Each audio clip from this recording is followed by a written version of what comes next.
Show, the truth in sports talk streaming. When you want unbiased opinions about your favorite team without the spin, all you have to do is find The Monty Show, streaming live and available 24 hours a day, 7 days a week on YouTube. And now, here's Monty. Hey, it is The Monty Show. Tuesday, March 21st, 2023. How the heck are you? Thanks for being here, man. We appreciate you guys watching.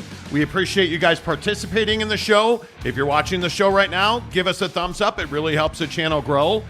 We appreciate that. We have got a lot to get to today. Obviously, Big 12, Apple versus Amazon in the streaming battle of a death match.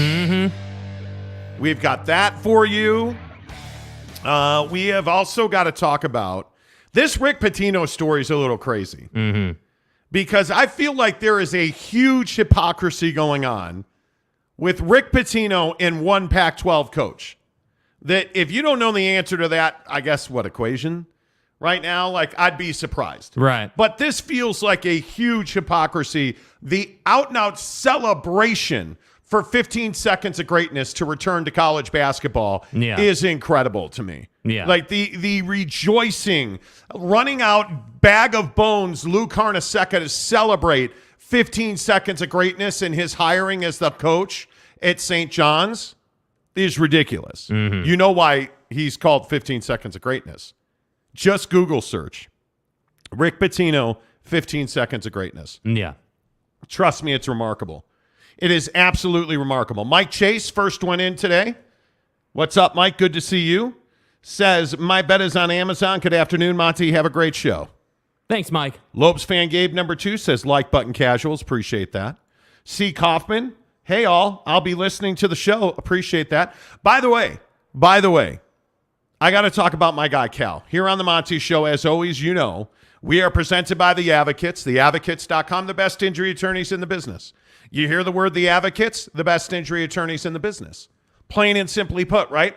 You know that at The Advocates, you never pay The Advocates until they win your case. So if you've been in a car accident where, hey, Jimmy Joker was riding down the street looking at his phone, hit you, that's not your fault.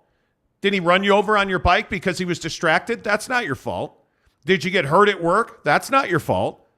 You deserve an advocate. You don't deserve the injuries and the medical bills and all of the stress and pressure that comes from being injured. Let the advocates help you alleviate all of that stress and pressure for no money out of your pocket. You don't pay the advocates until they win your case.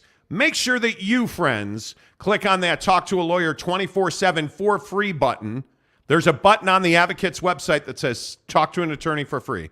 Utah Advocates or theadvocates.com. Hook it up. So I got to shout out my guy Cal to start the show today because I was at the Holiday this morning in South Jordan. I was dead out of gas. Right. I mean, out of gas. Pumping my gas, and some bro in a huge work truck rolls up, and I'm in some yoga pants and a sweatshirt. It's what? In your own little world. Yeah, 6:20 in the morning. I'm freezing my cajones off because it's 30 degrees. And here comes this big work truck speeding into a spot. Hey, guys. Right next to me, and a grisly-looking brick shithouse gets out of the cab. Like a guy with a beard, like rich. And he's like, hey, you're the Monty Show. Hey, Monty. And I love that he didn't say Monty Show. Hey, you're the Monty Show. Yes, I am. Yes, I am. And Cal and I proceeded to have a great talk. He's a concrete finisher. He also dabbles in carpentry and roofing, but his main gig is commercial concrete. So he works for a living. The guy absolutely busts his ass. Yep. And we stood there for a good 5 minutes while I was pumping in $4 a gallon gas at Holiday. And we talked about the fact that his wife used to listen to the show every day. Then we went to afternoons, and Mrs. Monty's not on the show, so his wife doesn't listen to the show. Everybody is outraged. The fact that he likes to listen to the show with a speaker in his tool pocket thing. I guess he has like a tool pocket on the side of his pant leg there. Okay. Puts a little speaker there. He says when it's windy, he puts in his power beats, which gotta love that. Gotta love that. He had a big laugh yesterday, him and he said, the boys about Vladimir Putin's chins. Like, you love it when a guy quotes chapter and verse about your show when he rolls up to you at the holiday. That's right. And again, the best part is he had the pedal to the metal in one of those big-ass work trucks. Some people wear the Grizzly outdoor worker guy well. Cal is one of them. He had on the Carhartt jacket. He was very official. Oh, dude. The beard, he didn't have a beard. He had a face full of Ewok. I'm for real. Like, you guys remember the Ewoks from Star Wars? Cal had a face full of Ewok. Yeah, he dude. had the eyebrows waving out. He had the full beard. That's my guy. That is my guy. So, and the best part about that was it was 6:25 in the morning, and we just stood there like a couple of bros having a conversation. Catch me outside. How about that? Gotta love that, man. Absolutely gotta love that. So talked about the difference between diesel and gasoline. Diesel. And yeah, dude, really good, Cal, to see you. I appreciate you saying hello. Says he can't comment much because he has his hands full every day. Yeah. He was telling me that he is the guy that he does some rebar work on the big, like he was saying, hey, we just finished a huge warehouse out by the airport where we poured all these floors and these shipping docks. And Yeah. he was just telling, because I said to him, well, what's a concrete finisher do? And he said, well, you're called a concrete finisher, but you do like 1,000 things. And he was saying, yeah, I do everything from rebar in the floor. I'm the last guy that touches the job. He called it a trough or a trowel or something like that. He's like, I got my trowel and I'm making it look clean. Yeah. He's like, and then when I don't have concrete work, which is pretty rare these days, I do some roofing. Yeah. There you go. Jack of all trades. The man will never want for anything. That's right. Is what I will say. The man will never want for anything. Christopher Shannon says, Monty Show. Hey, Monty. Exactly right. Exactly right. Gumby Extra Regular says the Monty program. Yeah. That's what I'm saying. That's exactly what I'm saying. That's right. You know. I'm just saying. Everybody's in. The Macho Man says great win by the Jazz last night. Yes. The Macho Man. Oh, yeah. By the way, I see some people asking about wrestling tickets. Yes. We absolutely have Road to WrestleMania this Saturday for all of our Salt Lake, Utah listeners. Maverick Center, West Valley City this weekend. Road to WrestleMania, WWE. Right? You know what's coming to the Maverick Center on Saturday? Grizzlies on Wednesday, Friday, Sunday. Road to WrestleMania. That's right. Road to WrestleMania on Saturday. So make sure you get your tickets, Ticketmaster.com, or just listen to the Monty Show. Yeah, come in here with a strong take. Like, come in here, make it better, show us what you can do. Or who was your favorite wrestler as a kid? Because mine was Tito Santana. His name is John Cena. I also loved Hulk Hogan in his NWO days. Woo! I loved it. Coming into a little Jimi Hendrix. Absolutely. So you want to go see WWE at the Maverick Center? Let's go. Let's go. We can hook you up. We've got 19 pairs of tickets, although we've already given away one because we offered it to our group. I guess I should check the exclusive Monty Show membership group. Now, this is the $9.99 level, so no, entry level. Because you guys know, Preston Palumbo was our first winner. He said, yeah, I'd absolutely love a pair of tickets. You got them, Preston. Travis Bird, Big Daddy Magic, you got yourself a pair of tickets. No problem at all. That's what happens when you join our $9.99 membership. You just absolutely know that you are going to get taken care of first. Yeah. Our members always get taken care of first. So hit the join button. Yeah. Woo! That's how I guess how you start a show. Yeah. But we should get to work here on the Monty Show, presented by our good friends at The Advocates, theadvocates.com. Yes, more Pac-12 drama, friends. Everybody is outraged. As the Pac-12 turns, big article in Forbes today about Apple versus Amazon. And will Amazon or Apple TV offer the Pac-12 the deal they cannot say no to? And I have to tell you, it was a really well-written article. I'm a subscriber to Forbes, so I read it. I appreciate 10 people sent me the article. Thank you. Thank you very much. Find me on Twitter at The Monty Show. But here's the question. I guess the answer is with you. I am not an Apple TV subscriber. I've told you week after week on the show, I'm all in on Amazon. I'm an Amazon Prime Video guy. Mayor of Kingstown, you name it. I pretty much watch all of my sports and all of my dramas and all of my documentaries, The Dark Knight, you name it. Anything I need on stream, I get on Amazon. I have advised the Pac-12 in my capacity as a nobody to go all in on Amazon Prime Sports. Yes. But it seems like the common denominator and the popular opinion, Jake, is the only way for the Pac-12 to get a deal that's even close to the Big 12's deal is to go with Apple TV. But my question for you is, does that resonate with you dirty millennials? Yeah, I mean, us dirty millennials don't seem to be latching on to Apple TV at a super high rate. And I think that, the conundrum that the Pac-12 obviously finds itself in is, do you want the deal that you want, but it's on Apple TV, something that kind of limits your exposure, or do you want to do a deal where you're splitting distribution and, you're getting a little bit more reach, right? You're getting in front of more people, but you're getting paid less to do that. That's the trouble here. That's the trap you kind of find yourself in. And I have to say, if I'm George Kliavkoff and if I'm this conference right now, I'd be taking the money, because the money ultimately is what we need right now. And obviously, when you're making decisions based on money, you're never making the right decision. You know what I mean? Like, if you're doing it for the money, it's never the right thing. And I think that's also the other problem here is, what does that do for your future? So if you do a deal with Apple TV that pays you, let's say somehow, some way, Apple TV decided to pony up $35 million a year per school. Let's just say that was the number. And you can get a media win, and then Georgie Poo can get back on the dais finally for the first time in however long.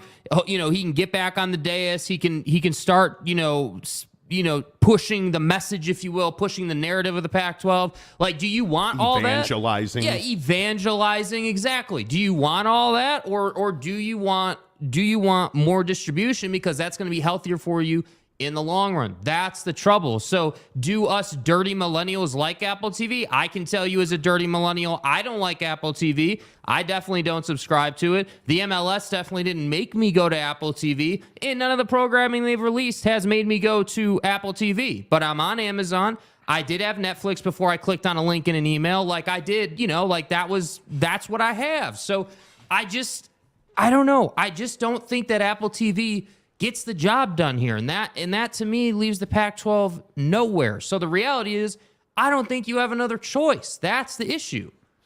Yeah, I don't know the answer to this question. I don't, because the one thing I do know is Apple TV did not bring me in to watch MLS soccer. I can tell you that right now. And I look at the MLS relationship with Apple, and I think it's been a disaster for MLS. Because it's garbage. I mean, I'm not even going to go that far. But again, it started with the removal of all local broadcasters. Absolute disaster.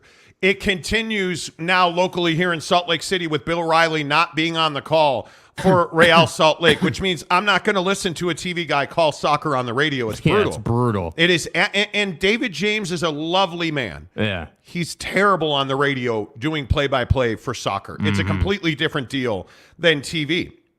And what I'm telling you is, I think MLS is suffering with a reach problem because of Apple TV.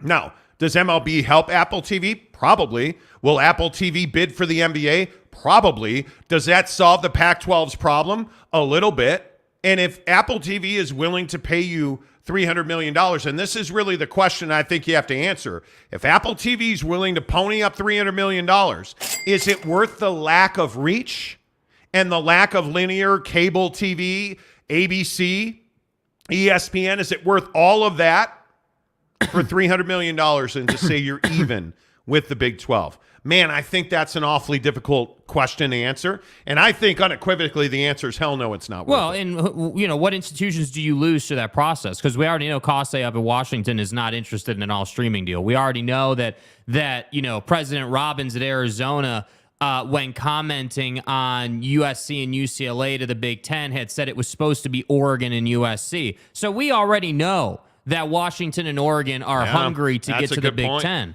And I think that when you look at streaming, I don't personally have any issue with a football conference potentially doing an all streaming deal. But what does all streaming really require?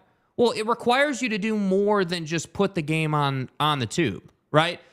Because you're not reaching the masses at such a high rate. So what do you have to do?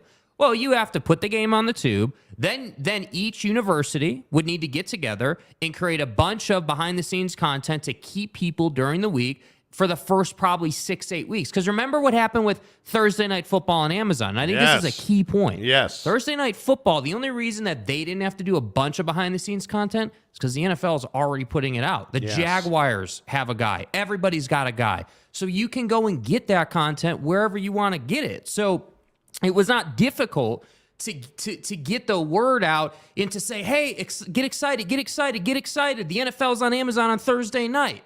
Even though all the matchups sucked in the first half of the season, we all watched. Like, it's incredible. Yeah, I don't know the particulars or how you're going to go about saving the Pac-12 TV deal. Is there such a thing as saving the Pac-12 TV deal? Because my inclination is to say I don't believe that there is. I think the Pac-12 TV deal is a disaster already. Because almost any way you go about it, and I think it's, again, very interesting. Notice that we reported first that Amazon was only interested in a Friday night package, and now that is absolutely what everybody is reporting. It is what it is. If you go to Amazon, and let's play the what's the best case scenario game. Mm-hmm. If the best case scenario is multiple partners paying you a sum of money that equals no less than $30 million. I think that's best case scenario. Right. So let's say that you get Amazon and ESPN. Are you really telling me that Amazon is going to put up a fight or ESPN is going to put up a fight about a Friday night game on Amazon and the rest on ESPN? No, that's perfect synergy. Why would they do that? My question is, and I don't know the answer to this question, by the way, but my question is, what would Amazon say about being in the same, let's say, kiddie pool or sandbox with Apple TV?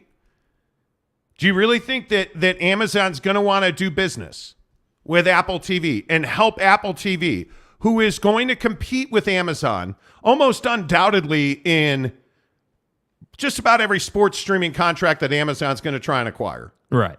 So NBA, I mean, name the sport. There's no doubt that they are competing for the same content. Mm-hmm. So again, explain to me why Amazon would want to do a deal where they wind up partnering with Apple TV. Hell no. That doesn't make sense to me. And how much inventory do you really think there is to go around? The idea that Amazon, Apple, and ESPN, all three of them, would chip in to make a $30 million deal. Well, who's getting what? Because are you telling me that they're going to pay equal thirds of a deal? And, okay, who gets the best game? Are you going to put your best game on stream only? That doesn't make sense. Don't you want your best game on ESPN, ESPN.com, ESPN the app, ESPN Plus? Okay, well, then what do you say to Amazon on Friday night? And what do you say to Apple TV on Saturday afternoon then? Well, hey, you can have SMU and your mom's Girl Scout troop. Hey, guys. I mean, that's a 7:10 kickoff Pacific time. Pac-12 after Girl Scout cookies. Get your Samoas out. We're ready to go. That doesn't make a lot of sense. How much quality inventory is there? I don't think there's much. I think there's one, maybe 2 games a week. And that's on a couple of weeks a year. Mm-hmm. Because it's not going to be this coming season. This coming season, it's status quo. When UCLA and USC are out of the Pac-12, and you're the 10 remaining teams, let's say you don't add San Diego State and SMU then. Of the 10 remaining teams, what's the best game? There is no doubt in my mind it is Oregon, Utah, and Washington. Mm-hmm. But that's 3 teams. You can't play those every week. So what happens when Oregon State winds up playing Cal? Does Apple TV want that game? Does Amazon want that game on Friday night? Does ESPN want that game on Pac-12 After Dark on Saturday? No, they don't. So then what happens to Washington State and Stanford? Uh-oh. Does Amazon? Does Apple? You see what I'm saying? Like, can you really every single week every single week without USC and UCLA, even if you add San Diego State and SMU, can you every single week give me 3 quality top-tier games? Oh, shit.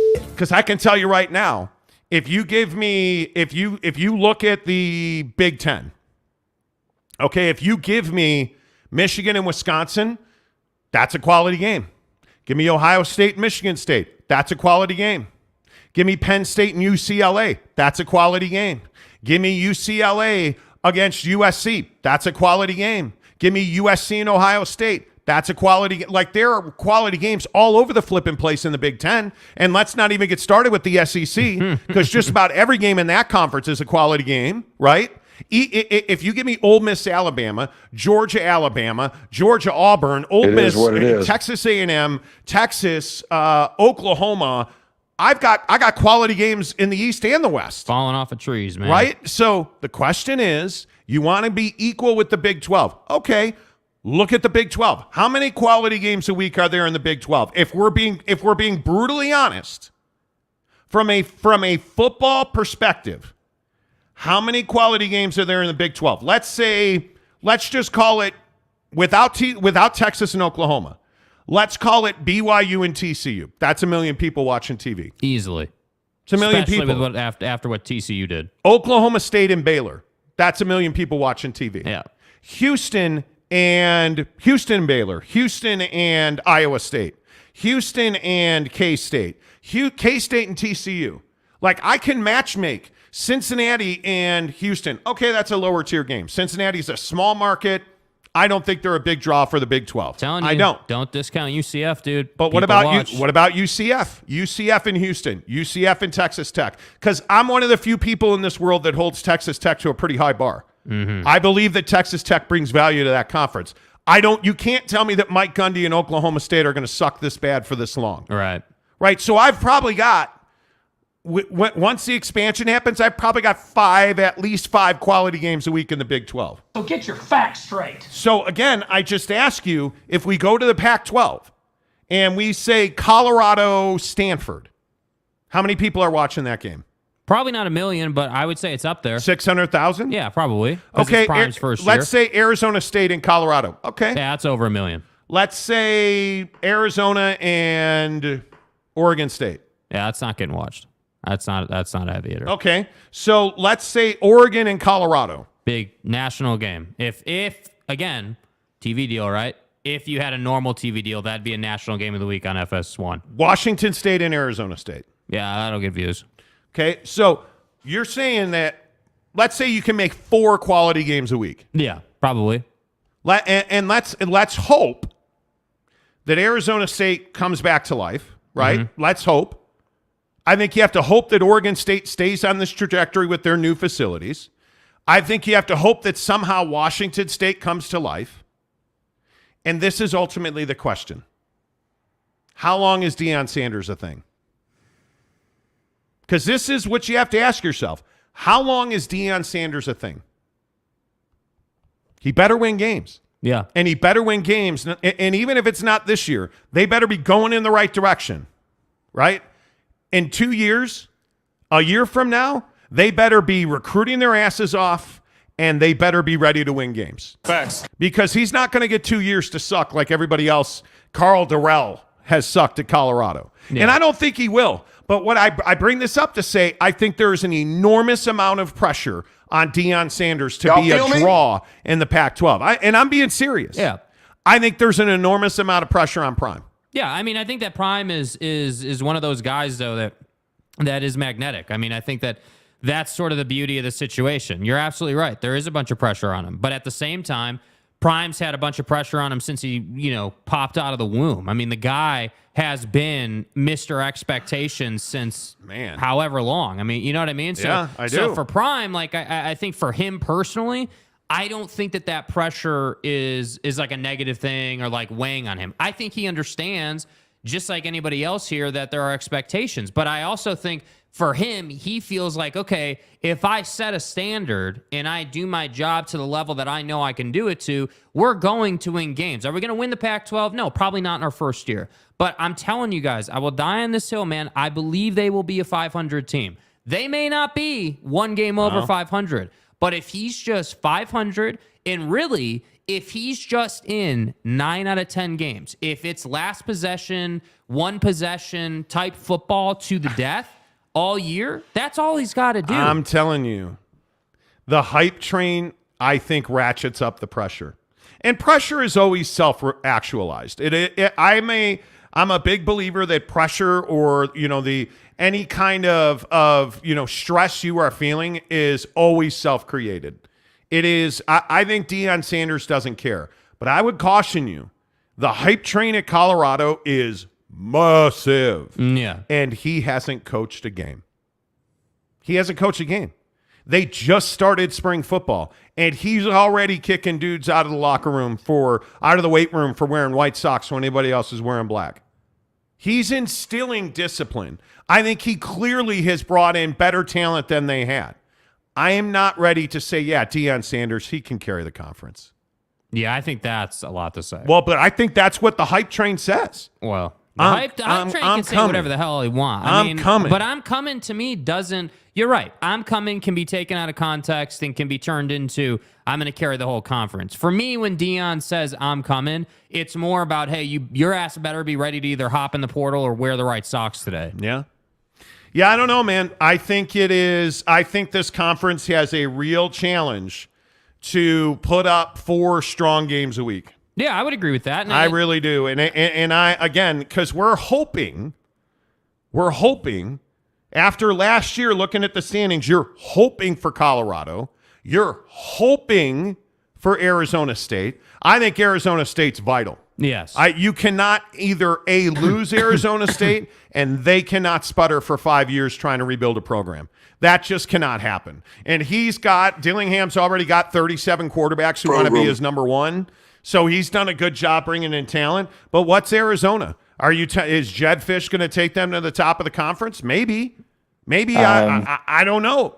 What is Washington State? How committed to winning week in and week out is Washington State? Yeah, I mean, the last thing I think everyone remembers about Washington State is Nick Rolovich I'm sorry? I'm not going to say it. I'm not playing Roll your a game. cock. I'm not playing your games. Nick Roll-a-cock. I know what you're talking about, all right? You do. Yeah. No, I think that's what Washington State's known for, is like, hey, you had a head coach that didn't want to comply with protocols and wanted to be a hard ass about it. And so then you were in this tough situation. And I guess my thing is with Washington State has always been you always seem to have a quarterback, put any name on the back of the jersey you want, but you always seem to have a guy that can launch it down the field, which makes for entertaining football. So again, what does it matter if you don't win? Because you don't need to win. You need people to watch the games. Yeah, but you were 4-5 last year, 7-6 in total. But hear me out, dude. Hear me out. People watch the games. Yeah, but okay. You can't score 300 points and think you're gonna win. People aren't gonna watch that shit, right? Like if you wanna win and you wanna draw, Shedeur Sanders at Colorado had better be a Heisman Trophy candidate. He had better be. He had better be spectacular. A, he's the coach's kid. B, he's Coach Prime's kid. And C, Colorado really needs it. They really, because you're not going to watch garbage. I don't care who your head coach is. If your product sucks, people will not watch. I am not watching to see Deion Sanders pouting and throwing things on the sideline. Dude, I'm not. We're different on this. I think if they suck, people are going to watch more because they want to see Coach throwing stuff. They want to see that stuff. Okay. He has them trained to watch behind-the-scenes content. They're going to consume it. Yeah, he does. Bucked Up is the official energy drink of the Monty Show. Really good news. All of their pre-workouts restocked. They've got 15 flavors of the best pre-workout in the business at buckedup.com. Use the promo code Monty to get 20% off your purchase at checkout at buckedup.com. But again, why don't you just go get some free samples? Yeah. This ain't rocket science. Go get free samples in the description below. There is a link. It quite literally says free samples. You get 3 free samples and the best shaker cup. I tell you every day, it is the best shaker cup. I'll show you again because it is absolutely worth it. It is the best shaker cup. You don't even have to really work hard with this shaker cup because it's got a post that's got the blender balls attached to it. Yeah. It's awesome. It's chunky. Yeah. I love it. Yeah. I'm telling you, you look at this shaker cup And there's only one reaction. Stay hard. I mean, it's amazing. Okay, it's amazing. It is the best shaker cup you will ever own. It is from Bucked Up. Make sure you get the free samples and the free shaker cup. Just click free sample link in the description below. Get it hooked up. They'll send it right to your front door. No matter where in this great country you are watching this show, you can get your free samples from Bucked Up Energy, the official energy drink of the Monty Show. Let's get your thoughts in here. Please, if you have not, go ahead and crush the like button. We are at 1,000 views already, 30 minutes into the show, and we only have 73 likes.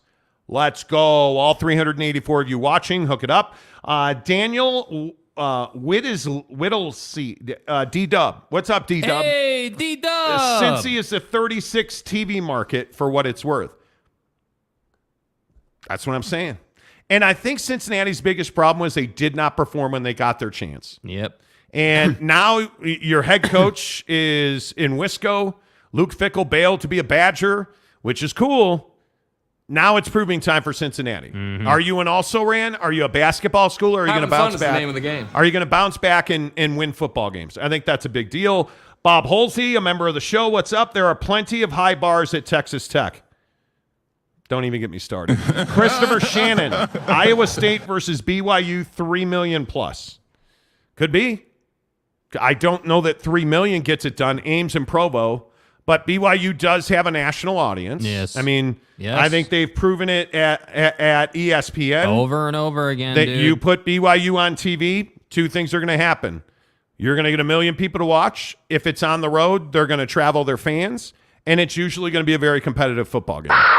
So, unless it's Liberty. Yeah, I would agree with that. Ron McClure, who's a member of the show, Gold and Blue worse than MH Ver. Great Big 12 sources, though. I have no idea what you're talking about. What is MH Is gold? You mean what? Why are you? I have no idea what you guys are talking about. What you mean, man? Jeremy Callahan. Colorado still sucks, though. Deion hasn't coached a game yet. That's what I'm saying. Mm-hmm. That's what I'm saying. Deion Sanders has not coached a game yet. You're casual. That's what I'm saying. Let's see. Carrie Lee says OSU versus KSU. Yeah. So the question is, how much trust do you have in Gundy? Because I think that's a huge question. Because Oklahoma State has not been good for 2 years now. I'm a man. So how much faith do you have in Gundy? That's what I'm saying. Main event says, what about Colorado games? Wouldn't Deion bring viewers? Yeah, we were talking about that. Texas Tech, the Oregon of the Big 12. Let's not get carried away. Yeah. Let's not get carried away. Let's see. B-Man 91. Tech versus anyone is good TV. Okay. Maybe. Provo Cougar fan. Come on, Cal versus San Diego State. Can't wait. Yeah.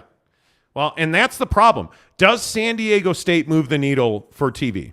I'm so bricked up right now. Well, if you put San Diego State, wow. If you put San Diego State in the Pac-12. Dude said he couldn't wait, so I just thought it'd match the energy. Hey, man, a lot of people are bricked up to see San Diego. People don't even know what that means. I'm so bricked up right now. I wonder what will happen there. I do. BYU versus K-State will be a big time and perhaps a big rivalry. I think. Hope so, bro. I think BYU is going to have a lot of rivals. They're going to have a lot of rivals in the conference.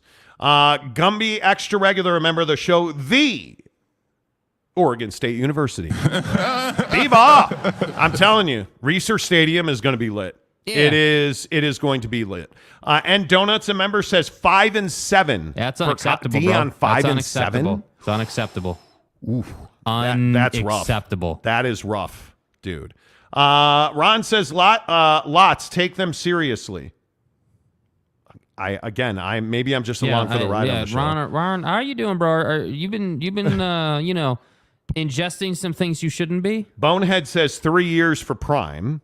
No, Prime is month to month. I don't know if you knew that or not. Yeah, you don't pay years in advance for month Amazon. To month, oh, you mean Coach Prime? Oh, got it. Okay. Thank you. Got it. MH for, I don't know what MH for 3. I don't know what that means. What? Dude, Any deal details? Patrick Bourne says. Well, again, our sources in TV have told us that it's $22 million a year for 5 years. And I think that's why you don't have a deal done yet, because Kliavkoff has been out trying to get I think George Kliavkoff makes an effort. I just don't think he's very good at what he does. If we're being totally honest, I am just not a huge fan of George Kliavkoff at this point. And I want to be. I truly want to be. I want to be a believer. As somebody that is a huge fan, I want to be a believer. I love the Pac-12.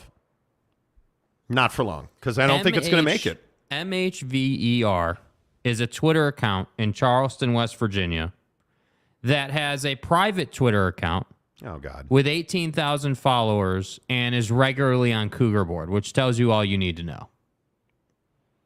What? And you what guys do you mean are he's regularly on Cougar Board? The first result that comes up when you search that is Cougar Board. Come on, you guys. Do you really buy into that? Your Twitter account is protected. Yeah. And its source is Stop. Know your role and shut your mouth. Ron McClure says great sources. Okay. Christopher Shannon says, dudes, it's Colorado. They are nothing. The hype is media created to get viewers. Colorado will be 5-7 or 6-6. I agree. 6-6 this year. Mm-hmm. I think 5-7 would be a massive win for them because it means you're competitive. You're probably in every game. If you're 1-8, you're not in every game. No. If you're 5-7, you're probably a player or two away from winning that game. Period. Jeremy Callahan, what kind of expectations were at Jackson State? There weren't. Great question. There weren't when he got there. And when he left there, again, the guy was playing for the national championship. So I think that is, I just think it's interesting that this guy has won everywhere he's been.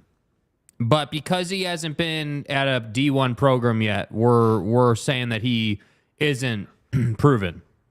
And that's what I struggle with, because ultimately you can put whatever label you want on it. He knows how to coach kids, dude. He knows how to get the best out of them. And that's why I think he will live up to it. I don't know that he carries a whole conference. I'm not sure that I agree with that. I don't think that anybody can carry a whole conference, not even Nick Saban. But I do think that Deion understands how to coach kids, and Deion understands how to have conversations. And that's why Deion has been able to move the needle. And I think that's why Deion was able to get the academic standard lowered a little bit so that kids that want to be in his program can come to his program. That's the reality of the situation. So that's why I say, 5-7 is unacceptable. 6-6 is acceptable. Yeah, I don't know, man. I don't know. I think it's going to be crazy. I really do. Tim B says yes. Patrick Bourne, NBC has offered George Kliavkoff $500 million. No, I don't think that's the case. I mean, I could be wrong. Greg Romano, not a member of the show. You guys, it's $1.99. Become a member. Utah without Whittingham is synonymous with Colorado without Prime. And I can't get people to understand that. I cannot get people to understand that Kyle Whittingham is incredibly important. Mm-hmm. He is incredibly important. It really important to what Utah's doing. Jacob DeLambo, my guy. What's up, DeLambo? Utah without Witt will be a disaster. It's going to be a very tough transition to somebody else. Because it's garbage. And I just don't think people appreciate who Kyle Whittingham is and what he means to the program.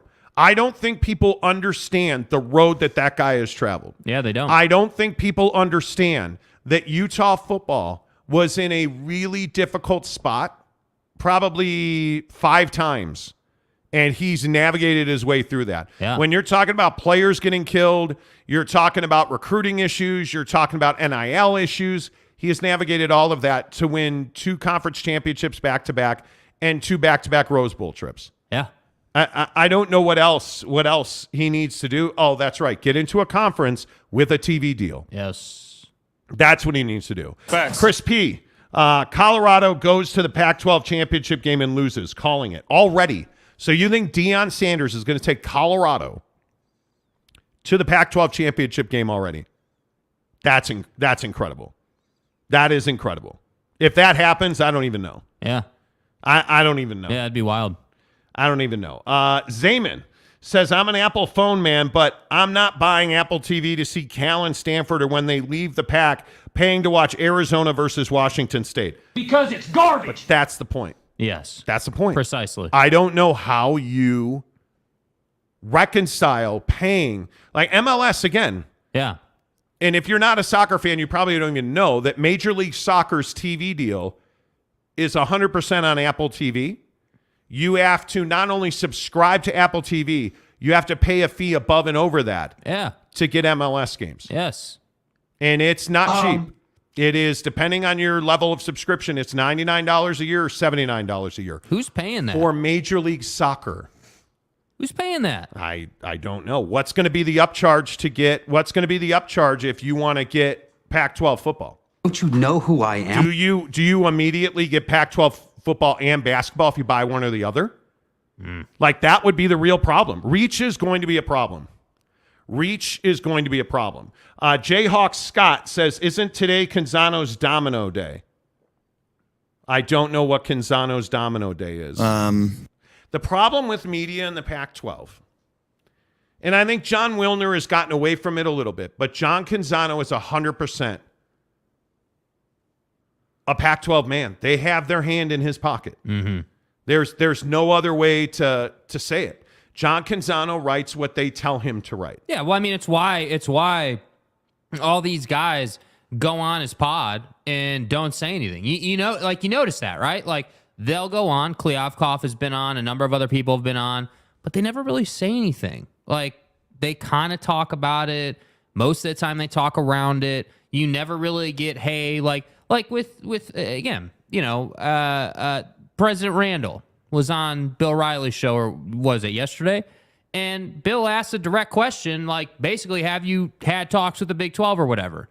Like, you don't get that on Canzano. You don't get that on... I would agree. Like, you don't get that in other places. And look, like, I think that people want to beat around the bush. I just don't think there's any issue asking these guys, like, hey, like, have you had those conversations? Like, what do you think your TV... Like, and just why won't simple people... questions. Why not ask a follow-up question? Yeah. Why? I mean, they've had access to presidents, George Kliavkoff himself. They allowed him to come on their podcast, Canzano and Wilner, and absolutely allowed him to eviscerate UCLA with what, in my opinion, were complete lies and falsehoods that later down the road turned out to be complete lies and falsehoods. Yeah, that's stupid. Never asked a follow-up question, never asked a critical question. I don't know Bill Riley to ESPN 700 in Salt Lake City. I don't know Bill. But what I do know is I listened to his interview, and he asked directly the president of Utah, have you been talking to the Big 12? Now, the president didn't answer it. He went straight off into, like, right field with, oh, man, we love our partners in the Pac-12. I guess that's Pac-10. But didn't ask a follow-up question. Nope. Now, Hans Olsen on KSL Sports Zone in Salt Lake City absolutely embarrassed himself with Mark Harlan, the AD at Utah. Refused to ask a question about the Pac-12 and the Big 12 and all that stuff. Mm-hmm. Refused. Yeah, and I think that's the trouble. Like, these guys won't just go on every show. They only go on some shows. And so, to answer your question, I don't know what Canzano's dominoes represent. I don't know what that means. I don't know any of that. I don't know. Let's see. Patrick Bourne says, Tim, they truly dream of such a deal. Maybe they do. Maybe they do. I don't know. Jeremy Callahan, it depends on whether Deion is a Sonny Dykes or a Brent Venables. Oh, my God, Patrick. Or Jeremy, why would you bring up Brent Venables, who had one of the worst years ever at Oklahoma? Yeah. Good God.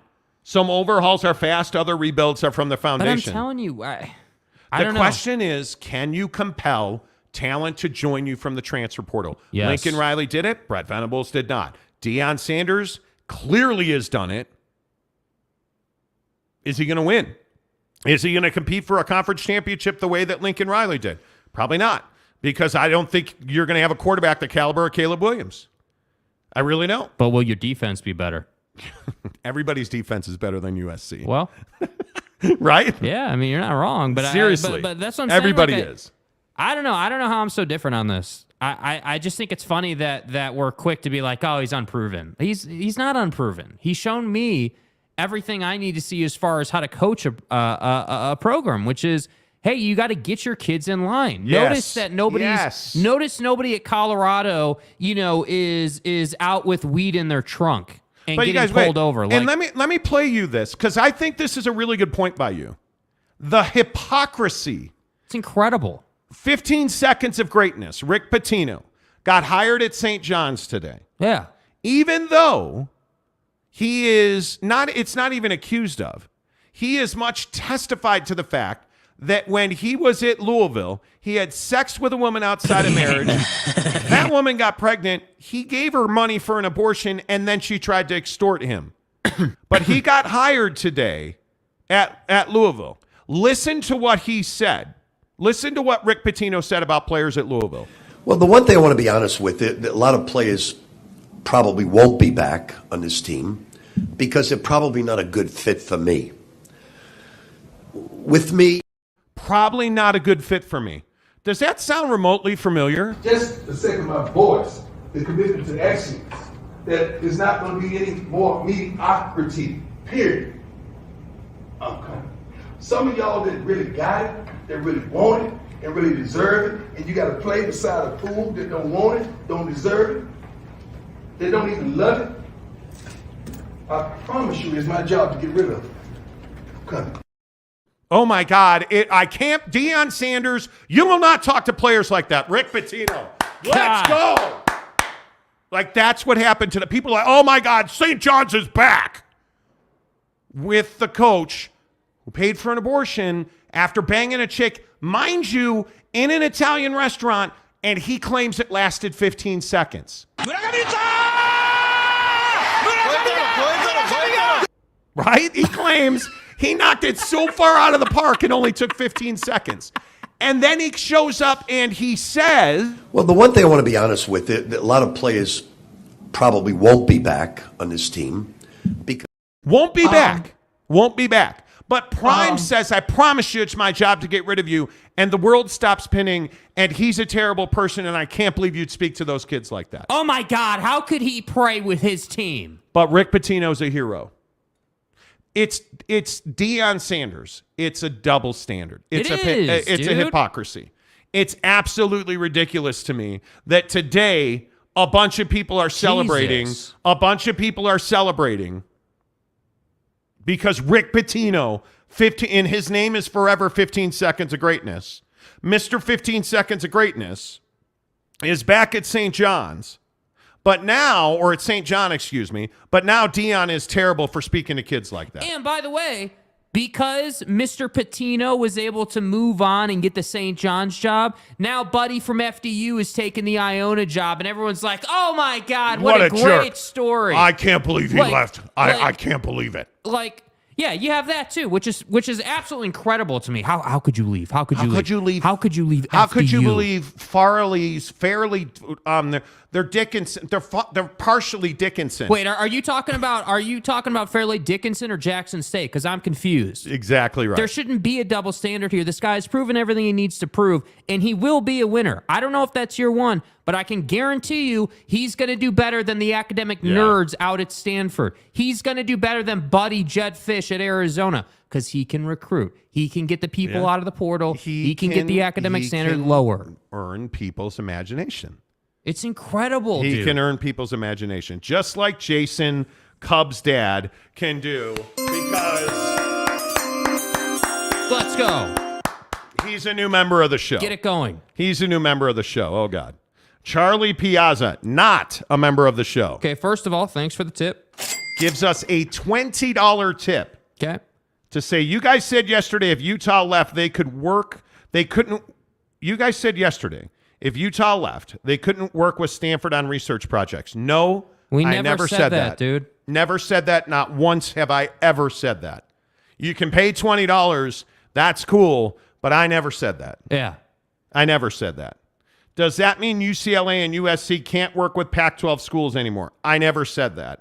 I don't buy the conference has to be affiliated to work together. Nobody ever said that. Yeah, nobody said that, dude. Where are you getting that from? Because we've never said that. What we've said is that Utah holds academics in a very high regard to the point where they prioritize being surrounded by Stanford and Cal and these really strong academic institutions, so much to the point that they're saying no, basically not at this time to the Big 12 because the Big 12's academics are so much lower. We never said that if they went to the Big 12, you couldn't work with Pac-12 schools. Of course, you can work, dude. You can work with anybody. Dude, they can work with West Virginia if they want to. Like, they can work with whoever. The point is that Utah, and I would remind you, the other 9 members of the 10 that are remaining, so all 10 of them are all primarily research institutions.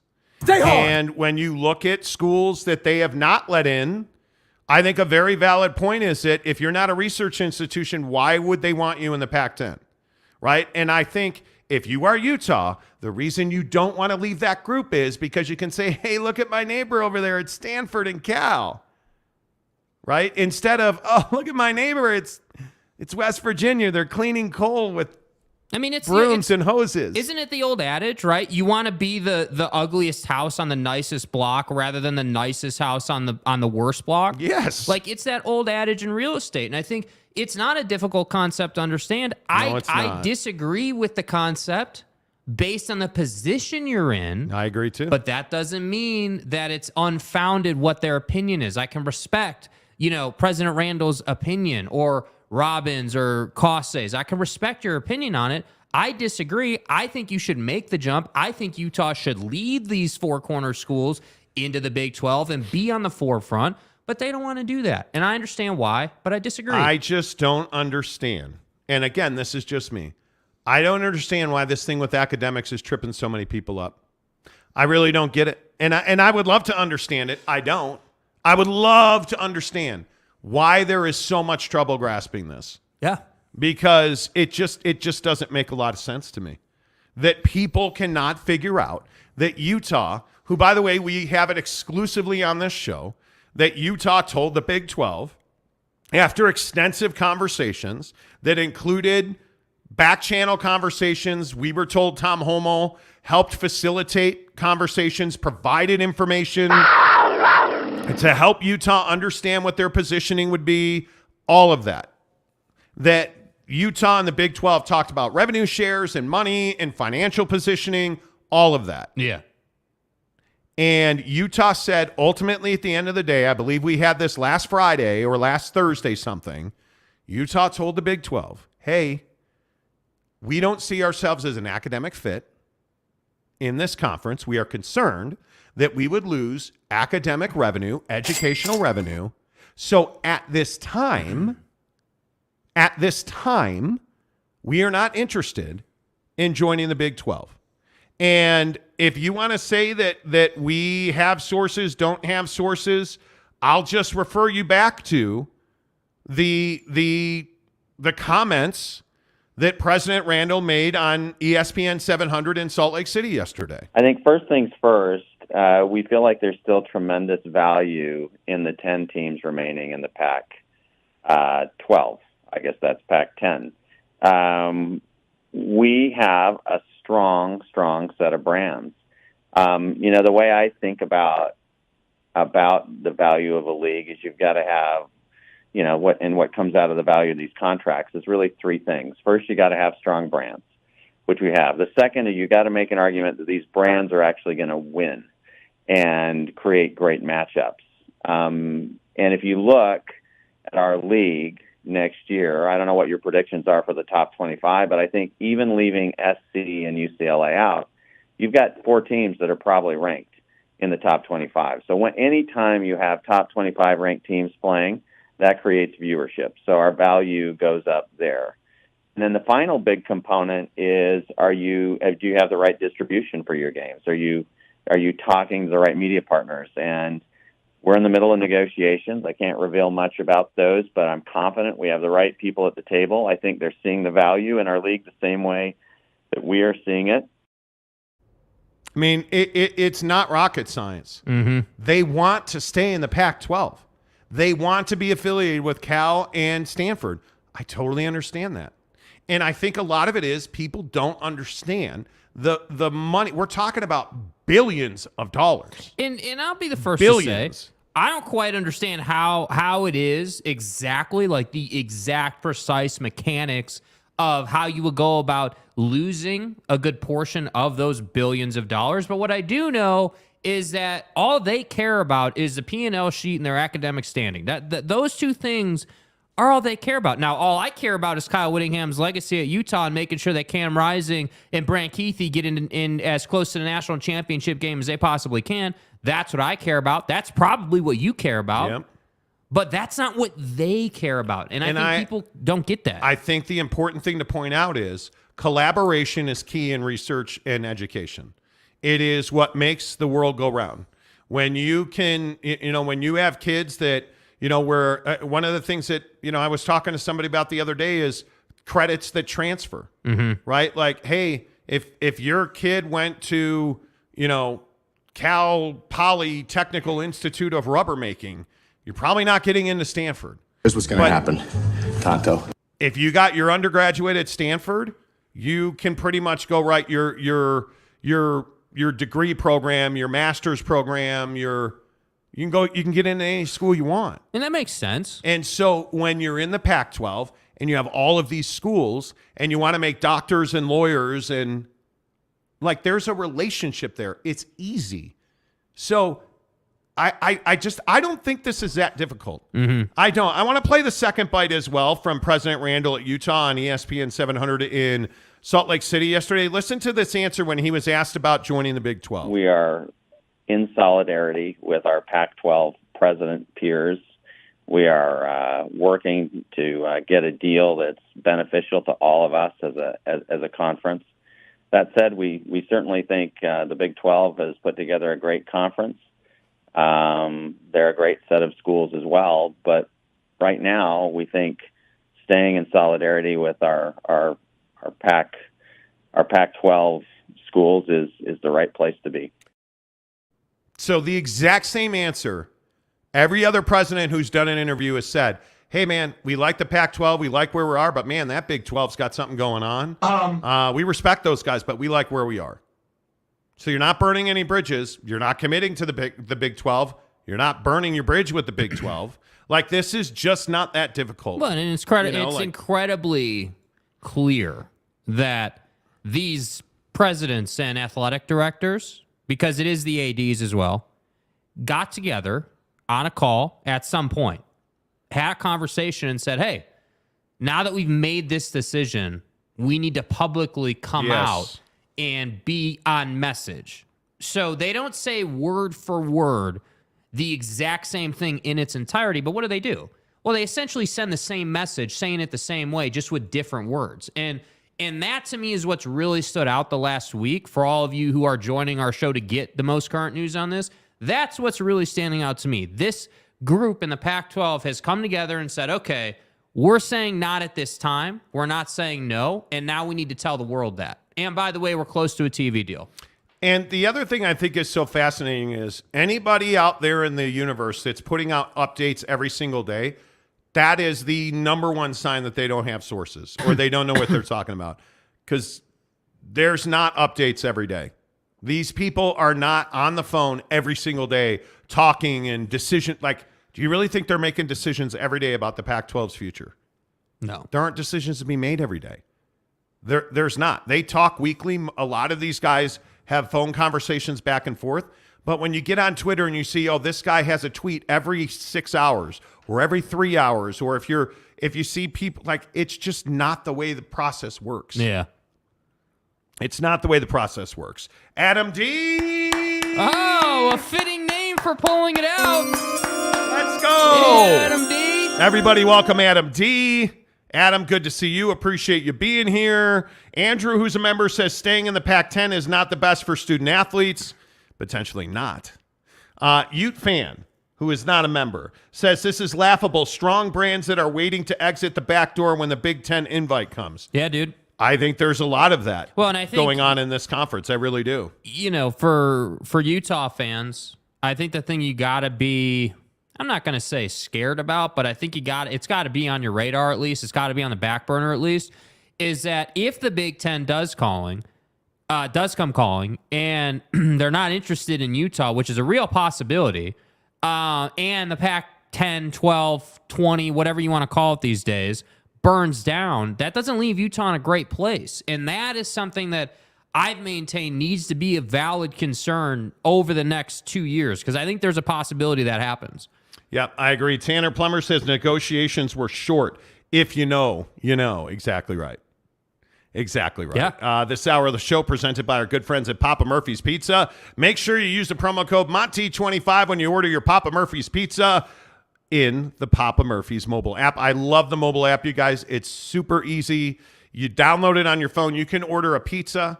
You can order the marinara meatball and your take and bake chocolate chip cookies inside of 2 minutes. Super easy. You can set whatever pickup time you want. Order at 5 a.m. for a 5 p.m. pickup. Get the job done, and make sure you consider the double bacon cheddar. Fresh out of Papa Murphy's kitchen, the limited time double bacon cheddar pizza. Actually, it's fresh out of my oven. Dad, it's just an expression. Mozzarella, crispy bacon, and Canadian bacon with nacho cheddar cheese sauce. Now that is an expression. At Papa Murphy's, we make great pizza, so you can make the pizza great. In my oven. Order now at papamurphys.com. Papa Murphy's Pizza, again, and we decided this on the show yesterday. I think all real men, at least those of us, we've gone through the maturation into manhood. We all use barbecue I'm a man. sauce, right? Traditional crust barbecue sauce. Nobody uses red sauce. Nobody. I think we decided that. We did. We've made the decision. We did. I'm just telling you. I'm just, you Yeah, got to we get did. it done. We did. Daniel DW says pizza party. Absolutely. Yeah. Let's go. Yeah, I know what time it is. Christopher Shannon says that double bacon looks delicious. Isn't it ridiculous, Dude. though? Like, think about the fact that you have basically queso as your sauce. Is that not incredible? Are you a queso guy? Like, where are you at on queso? I'm a queso guy in certain instances. In that instance, it sounds bomb, and I'm a big fan of like pretzels and queso. Really good combination. Burritos and queso? Burritos and queso, yes. Didn't we put queso on nachos recently or something? Yes, at Cafe Rio. I think we did. Yes, Cafe Rio really gives good. you an option really where you good. can do queso instead of shredded cheese. Yeah. Let's see. Sam J says Papa Murphy's Canadian bacon and pineapple pizza. I love it. Dibs, a member of the show, says red sauce rules. You don't speak like that, sir. It's hurtful. It's absolutely hurtful. Jackass. Let's see. North End Zone Ute, a member of the show, says need to listen to Scott Mitchell's interview of Mark Harlan the day before Hans Olsen's interview. He asked better questions. Yeah, he did. He did. I absolutely agree. Which I have to say is why I was so shocked with the Hans interview. I mean, again, and everyone always says, oh, well, you guys hate. Hans Olsen on KSL Sports Radio in Salt Lake City, for those of you who don't know. But it was a shocking interview. We listened to it. I agree. It was shocking. Right? Yeah. Yeah. No, I mean, my point is that when you have interviews happening before you interview someone, it would be your responsibility as a media member to listen to that interview, understand what was asked, understand how those questions were answered, right, and then ask proper questions in your interview. And that's why I was surprised that the questions just were not there. It was shocking. And again, I have to point out, just because I feel obligated, we're not the only ones who are saying it. I mean, we get a lot of flack on this show because we're the truth in sports talk, and we keep it real about the media in Salt Lake. Yeah. But we're not the only ones saying this about this interview. No, and I think that the issue is, again, guys like Mark Harlan won't come on the show. We've asked him repeatedly to come on the show. We've either gotten no or no answer. We've asked President Randall to come on the show. They declined. It is, I get it. They don't want follow-up questions. And Scott Mitchell, I thought, did a good job. Scott obviously works for the U on the radio side. He does color, which, hey, I totally understand that. I thought Scott asked excellent questions. I think Hans Olsen embarrassed himself and the radio station, which is why so many people don't listen to the radio anymore. Mm-hmm. But I'm telling you, we are asking repeatedly. We ask on a weekly basis for President Randall and A.D. Harlan to come on this show. And eventually they're going to say yes. And we are going to ask those questions, and we're going to ask follow-up questions. I can guarantee you that. Mm-hmm. We don't softball guys. We've been doing this a long time.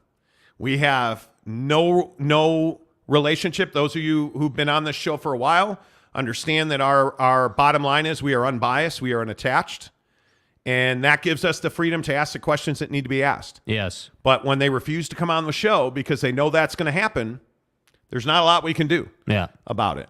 I mean, there's just it makes it very difficult.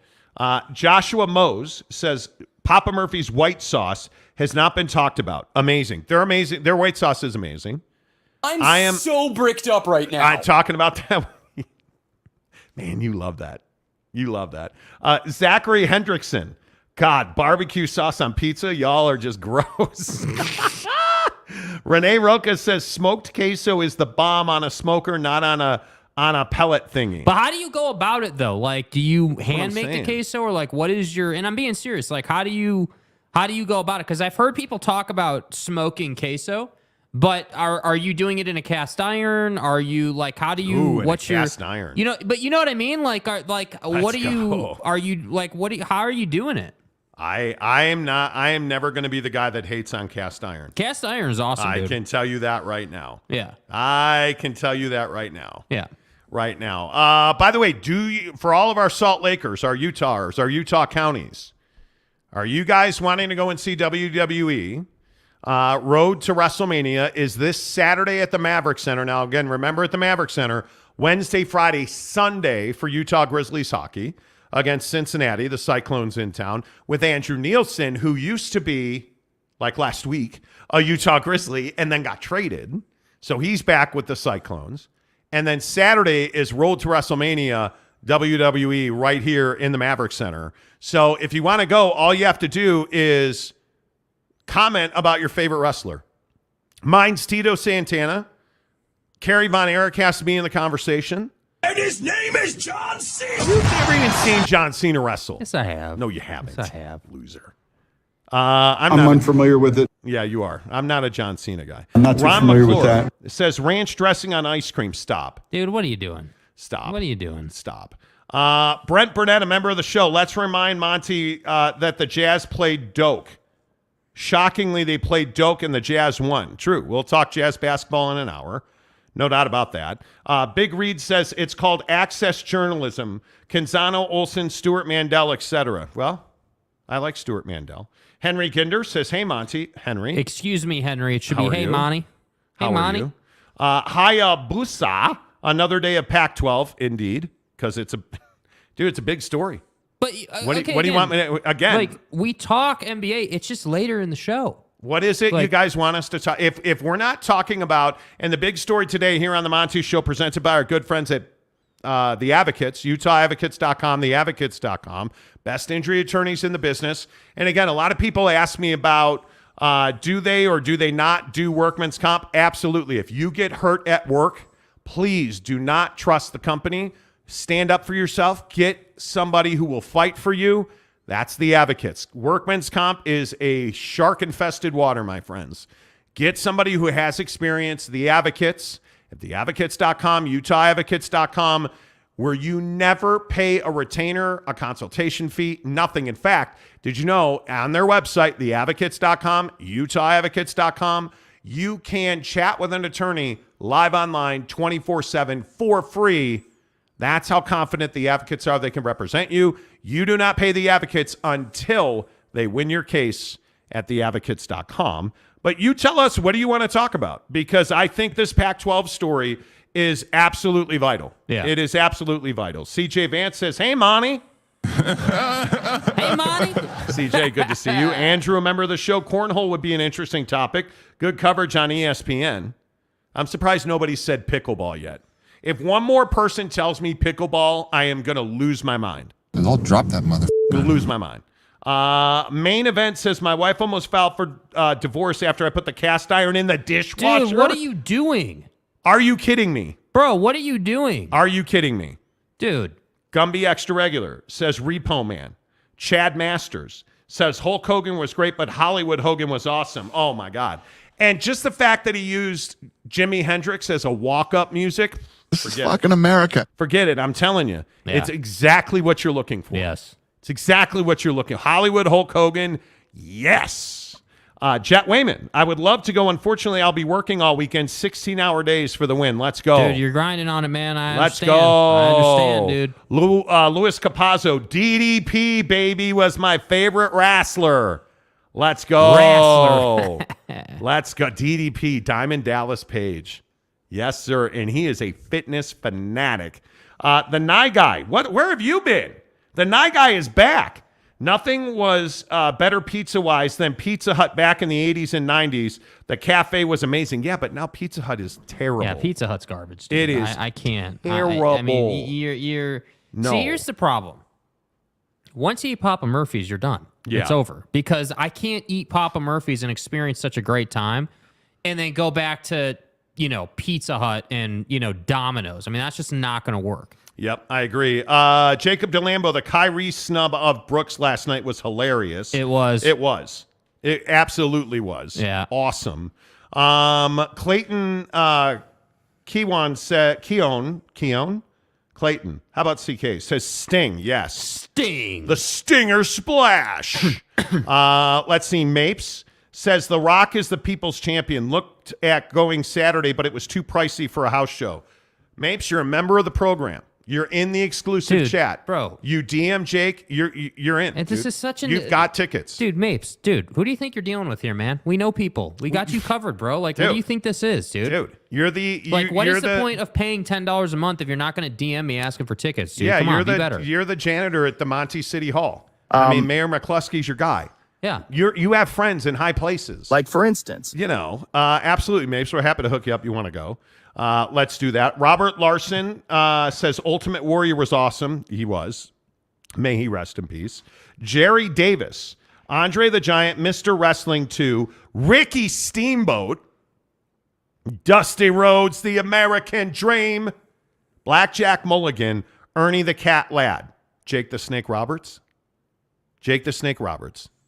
Come on now. Unbelievable. Red Wine, the late Mrs. Elizabeth. Yes. Yes. I grew up as a guy, watching Kerry Von Erich, Tito Santana. Hulk Hogan before he went to Hollywood Hulk Hogan. U.S. Americans. TNT, WCW Nitro. I had the best of all when they did NWO. And by the way, Hall and Nash, oh my God. When NWO showed up and everybody turned heel, get out of here. It was the most amazing thing ever. When everybody turned heel, do you guys remember that? Oh my God. Oh my God. It was amazing when NWO broke out. Yeah. It was just, oh man. I'm trying to think, do you guys remember the Iron Sheik? Do you remember Hacksaw Jim Duggan, Sergeant Slaughter, all of the old dudes on Saturday morning wrestling? I broke my collarbone. My brother in our house in Northbrook, Illinois, back in the day, back in the hizzy and the cribby, back in the cut. I don't know what I'm doing. Anyway, and as a kid, we had those big iron radiators. And so he stood on top of that radiator, jumped off that thing, snapped my collarbone. I just remember my mother sending me to my room because I couldn't stop crying. Yeah. And I laid there for 4 hours bleeding out. That was a broken bone. You don't bleed out. But anyway, the point is, I almost died, which I didn't. And then my dad came home and was like, yeah, we got to get that looked at. It was a broken collarbone. Yeah. And it still hurts today. Actually, I think it was my left collarbone. Because there are times where it still hurts me today. Yeah. My mother, my God. Anyway, the point is, yeah, wrestling was wrestling. Great. Yeah. Andre the Giant was awesome. You know you were awesome when they did a 30 for 30 on you. Seriously. Bigfoot Duck says Saturday night, 10 p.m. Portland Wrestling. Okay. Ooh, Harley Race. Bruno Sammartino. Let's go. Bruno Sammartino. Jeremy Callahan says wrestling. Exactly right. CK Works, last name is Tough. It doesn't look tough. It looks like Keown. You pronounce Keown tough? That's not what I'm kidding. You know. CK is what his name is forevermore. If you want tickets, All you have to do is DM Jake, SLC Supercars, or no. God, you're such a God. I cannot get that. Hit Jake's name on Twitter and Instagram for so long. It was such a good one, was too, SLC Supercars. I mean, for years. It was such a good name. And now we changed it to SLC Jake. Because we do a showgram, and, we wanted it to be more fitting. And nobody follows Jake on Twitter, and you should. Yeah. You should. Anyway. You should. Anyway. Yeah. But, yeah, you should absolutely DM Jake. We only have 19 pairs. Yeah. So if you're in Salt Lake City on Saturday night, you want to see WWE Road to WrestleMania, we've got tickets for you, but you have to have a favorite wrestler. You have to have a story that goes along with Wrestler. it. And if you do, DM Jake, SLC Jake. SLC Jake. Yeah. The Nye Guy says, I like watching ladies wrestle in pudding. What else you doing on Saturday night? Not watching women wrestle in pudding, which probably means I'm not having a good day. Yes, Simon, the Von Erichs. One of the most tragedy-filled families ever. The Hart Foundation. I remember when Bret the Hitman Hart put his book out, interviewing him, unbelievable. Yeah. I love Big Boss Man. I have not heard that name in a long time. Hey, boss. Magnum TA, let's go. What about the Horsemen? Let's go. Arn Anderson, Ric Flair, let's go. Woo! Yes. Come on now. Interviewing Ric Flair and having him woo on my show, on a national radio show, 10 years ago now, was amazing. That was amazing. Amazing. My grandfather rooted for Arnold Golden Boy Skoland, who maybe never won a match. Never heard of him. Never heard of him. What about the Road Warriors? What about the Road Warriors? Do you guys remember the Road Warriors? Oh, my God. Farouk and Bradshaw, Hacksaw Jim Duggan. Woo! Hell yeah. Yeah, dude. It's right, Gumby Extra Regular. Woo! And I love that Ric Flair uses the woo on different levels. Woo! Woo! Styling and profiling, baby. That's right. Yeah, I loved Ric dude. Flair. Yeah. Oh my God. I love Goldberg, yes. I used to work with Goldberg's brother-in-law in Los Angeles, so I met him several times. Good dude. Hot Rod Roddy Piper. True story. Mrs. Monty and I got married the next morning in Burbank at the Starbucks. Who was in line? Your mom. Roddy Piper. Rowdy Roddy Piper. Was unbelievable. Yeah. Ron Simmons. Dude, he had pecs for days. Yeah. I love it. It's pronounced Cowan? Get the fuck... Okay, how is that Cowan, bro? Bro, is there even an I in there? Okay, hold on. We got to do... Hold on. Okay. All right, here you go. Mrs. Cowan, meaning your mom. Hi, are you Clayton's mom? Why did you spell your last name like that? Jackass. That's pronounced Cowan? It is what it is. No, Coach, it's not. That's ridiculous. Oh, King Kong Bundy? No. Andy Kaufman? Yokozuna, let's go. Put that butt crack on your nose.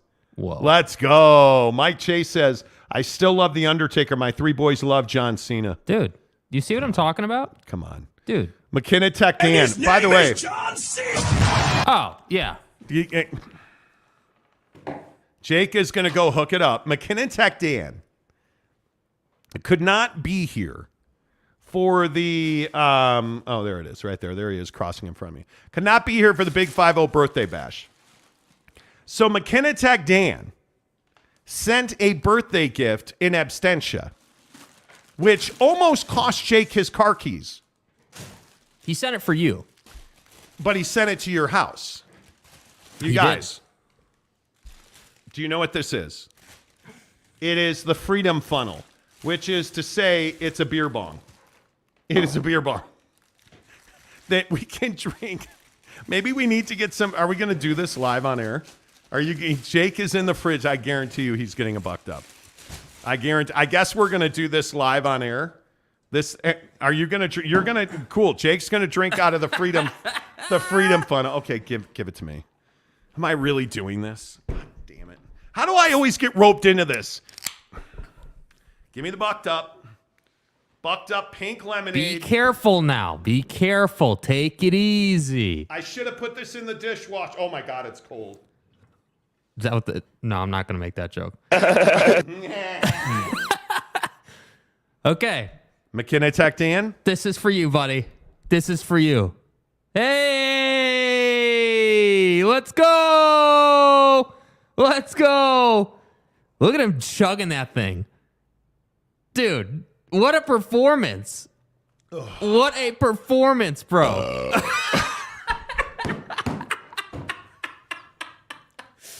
Wow. And now this guy is going to be retired to the Monty Hall of Fame. Dan? Dude. Dilly. And that was just, there's a little more. I probably, wait. Okay. Are there you is a gonna little knock more. down the There's whole thing? Careful, bro. Dude, what are you doing? Get a paper towel. That's what I'm doing. Okay, so now the rest of the bucked up's in here. Oh, Jesus. I made a terrible mess. Maybe this is beer. I don't know, but McKenna Tech Dan, you go through the effort. You send us gifts. I want you to know, man. Like, this is for you, dude. It's all over my pant leg as though I peed myself. It's fine. Okay.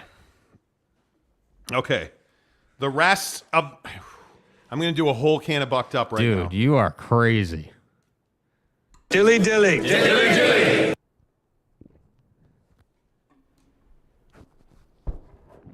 Yeah. I got to tell you, it tastes like plastic. Dude.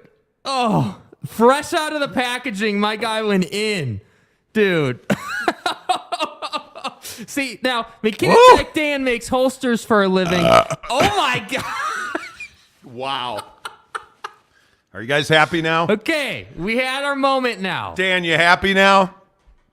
Good Lord. Bucked up energy.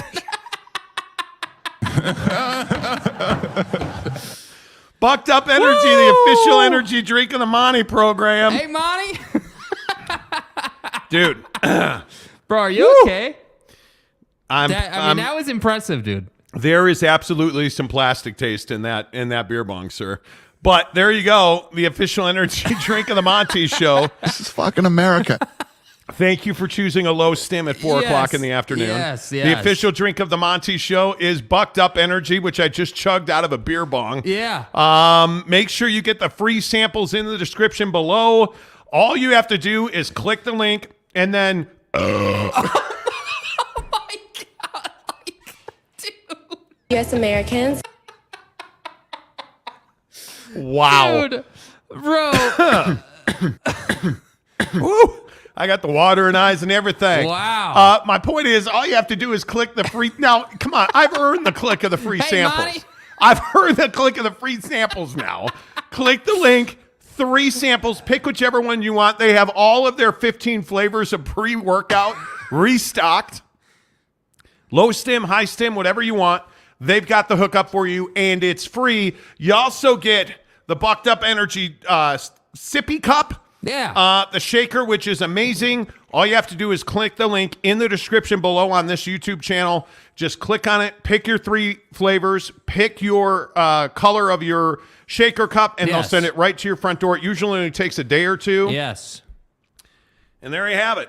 What or are the go to people buckedup.com. What are the people saying? Use the promo code Monty. Woo. The Nye Guy says Jake needs to soundbite Team America. Nate Davis says, hey, Monty, you chugged that drink down. Hey. I did. What's up, Nate? Yes, I did. Dude, it's happening. It's happening. Jeremy Callahan says, oh, Monty, I missed it. Can you do it again? No, we can't. No, we can't actually, no. The Night Guy says, America, F yeah. Yeah, dude. Click the link, then explode. Exactly right. You guys, I'm telling you, I earned you getting free samples at Bucked Up. You have to go and do it now. At least Let's pay it go. forward, bro. We're not even asking you to spend money. Callahan says, oh my God, I had to step away for a minute and I missed the event of the year you did. Sorry, dude. Sorry, dude. Rick Olson says, now do a 64 ounce. Nah, I'm good. Nah, bro. The Nye guy says Tanner called his bishop. I think he did. Kurt Meyer says, I already signed up. I just need to pick it up at the American Fork Store. Let's go. Yes, Americans. Let's go. My man, way to go. Gumby Extra Regular says shorts. Yeah, probably. Yeah, I'm probably sleeping on the couch tonight. You're probably Preston done, dude. says, Monty, Mrs. Monty is going to give you hell when you get home. Yeah, she's not going to be happy about that. If you felt these balls. You know. And Donut says, you broke my subwoofer. You know, I'm just saying. Hullabilly, damn, y'all saying to do it again. Don't care about Monty's health. Yeah, seriously. Let's see, Mike Chase says Mrs. Monty's going to be pissed. She is. Yeah. You know. Mark Hale says, well, I'll represent you in the divorce. Appreciate that. Thank you. Raptor 88. Raptor 88. It says, Jake, it's your turn now. He's terrible at chugging anything. Yeah, I'm not like, good at will it, not dude. do it. I'm really will bad not at it. do it. Yeah. Will not do it. Renee Roca says, okay, that's it. I'm cracking a beer. Have one for us. Do it. Jacob Reed gives us a $5 tip to say, why is West Virginia seem to be the butt of a lot of your jokes? And what's wrong with clean coal? Okay. So a certain former politician in this country did not know what clean coal is. When you ask them that question, you may get a very unusual answer. So he describes cleaning coal as a hose and a brush. I'm not a big fan of Fox. Like, look, there's a pile of charcoal briquettes over there. Let's go get a brush and a hose. Not that easy, but for me it was easy. We can clean that coal.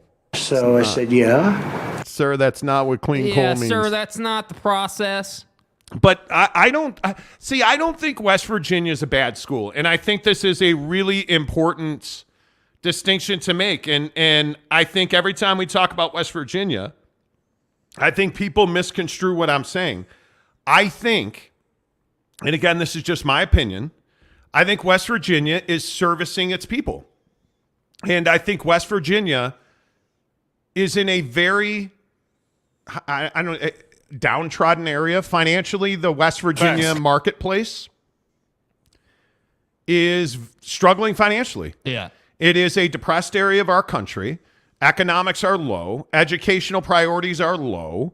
I don't think there's any doubt about that. I don't believe that West Virginia is a terrible institution where you're going to become dumber just by having gone there. Like, No. I think people look at the rating. It is the lowest rated P5 school, I believe. I think it's seriously amongst the academic ratings in P5 conferences. I believe West Virginia is last. Yeah. But there are a lot of factors in that for West Virginia. I don't think West Virginia is a terrible school or the education's terrible. I think it is a lot of circumstances that go into that. Yeah. And I'm being 100% serious with that. Yeah. I just think it's very difficult. Yeah. When you're in their situation. Travis Bird says, how do I get free samples to help you guys out? Well, it's helping you out, Travis. All you do is go in the description of this show, and there's a link to get your free samples. Yeah. That's all you got to do. Mr. Preston, good thing it was low stim. Yeah, seriously. Dude. Yeah, dude. I appreciate you picking low stim. Yes. You know. Darren Ingram, I can chug a Guinness faster than water. LOL. Can you really? Water ice. Water. I will say, though, I can really chug beer. I know that's hard to believe just based on my aesthetics. I can put you put a cold Coors Light in front of me, it's over. Yeah. You put him, and I'm a Modelo guy. You put a Modelo in front of me, good night. That's cute. I remember when I had my first beer. You know. Christopher Shannon says, there's America's savior talking. You know. Didn't he get arrested yet? Okay. No, wrong show. Tanner T says, West Virginia is getting buried because one commenter got real emotional about West Virginia. And now, because of that, it's become a joke. I really like the university, but got to bury them. Well, we had, and I think it was Kenneth. Yeah, Kenneth. Who got a little emotional about it. He had a rough week, got a little salty, then apologized, and we're all good. Andrew says, West Virginia's awesome. Yes, they are. Dibs wants to know if Jake can pull it out, but can't chug it. That's the question. Yeah, no, we're not doing that again, dude. Not doing that again. Sorry. You will never chug anything. Yeah, because I'm not good at it. It's not my. I don't have your abilities, dude. Well, that's clear. Look here, man. Anyway, Kurt Meyer says, "Country road." take me home to the play. Anyway, true story. It's spring training. We had an Airbnb. There were a bunch of us staying in this house, and we were all sitting around singing John Denver songs. I kid you not, and West Virginia was one of them. That's what I'm saying. I kid you not. Yeah, it was. Sam J says lots of hillbillies run down from the hills to watch a movie in a theater. And why? Cheers, Darren Ingram says. Jeremy Callahan says, Monty, what color shaker cup? I'm partial to the Carolina blue, but I'm a red guy. Black and red looks really fire. Any of their stuff is really good. Yeah. It's really good. Jet Wayman says, give me a beer and I'll chug that MFer. Let's go. April 8th. You better pay that off. Henry Ginder says, great voice, Monty. Keep it up. Hey, Monty. What was that? Don't try singing again, ever, Mark Hales. Okay. The Monty Show, live at the Maverick Center as we get you ready for World Baseball Classic tonight. I'm curious, are you guys excited about the World Baseball Classic? I'm curious where you guys come down on this. We'll get to the Utah Jazz and the NBA coming up at the top of the hour in about 30 minutes here on the show. Thanks to our friends at Quick Quack Car Wash. Don't forget that the Jazz won last night. Off tonight, Portland tomorrow at the Viv. By the way, are you going to stop slandering Julius Randle now? No. 57 points in the loss. They didn't. Thank you. They did not. Thank you. They didn't. Are you guys watching the World Baseball Classic? I'm a little annoyed by this because it starts in 29 minutes. Good luck finding the channel that it's on. I'm traumatized by McKenna Tech Dan's gift. Why is Fox airing 911 Reno or whatever the stupid show is called? Lone Star 911. Yeah. They're not putting the World Baseball Classic final between Japan and the USA on Fox Network. Yeah. They're putting it on FS1. Yeah. And I feel like this is a wee bit of slander. I feel like this is disrespect. I feel like this is Fox saying, well, you know, Lone Star Poughkeepsie, Lone Star Triborough. Like, I feel like Lone Star Brownsville is getting more run than the World Baseball Classic. Yeah. And I just don't understand it. In my opinion, it's one of the most significant games in American baseball history. I think when you become the best team in the world, and I truly believe that the United States will win this game, it is shocking to me that Fox will not put this on the big network. Mm-hmm. Yeah, I mean, it's incredible. I don't know, like, I don't know what more you need to put something on your network, your major network, you know, the Channel 13, if you will, right? The big boy, the nationally available one. Like, it's incredible to me that you wouldn't do that. I mean, I understand if, hey, it's like Japan and Mexico, let's say, in the final. Okay, great. I understand. It's not the United States. It's baseball. Got other things to do. Totally get it. But it's the United States, dude. It's the United States versus Japan. Like, it's like this shouldn't even be a conversation. But even more than that, it's been scintillating baseball. It's been fabulous baseball. The Japanese comeback over Mexico last night was one of the greatest moments that I think I've ever seen. Yeah. And do you have that call still? Yeah, it's in there. It's in here. Yeah. The final call of the World Baseball Classic from Japan. Mm-hmm. Listen to the emotion in this call.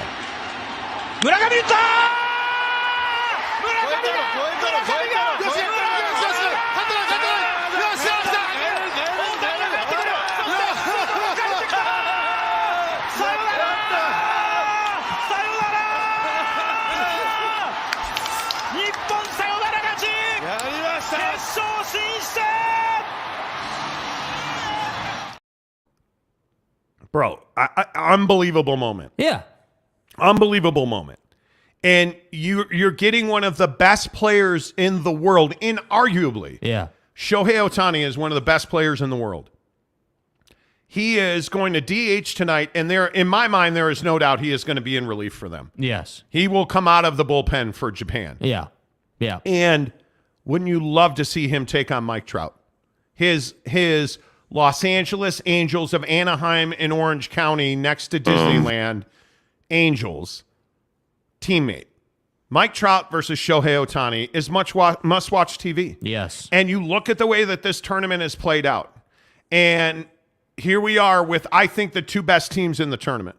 I think you could make an argument. I thought Venezuela, I'm a little surprised Puerto Rico wasn't better, but there's no doubt that Team USA has gotten clutch pitching, and Trey Turner has been unbelievable. Yes. The performance out of Adam Wainwright the other night, like, this was really good baseball. And you know what? They're not screwing it up with a pitch clock. Yeah. They're not screwing it up with timers all over the stadium because you don't need them. Yeah. Baseball's remarkable, man. And I know that a lot of people do not believe that, but you look at the spectacle that has been the World Baseball Classic.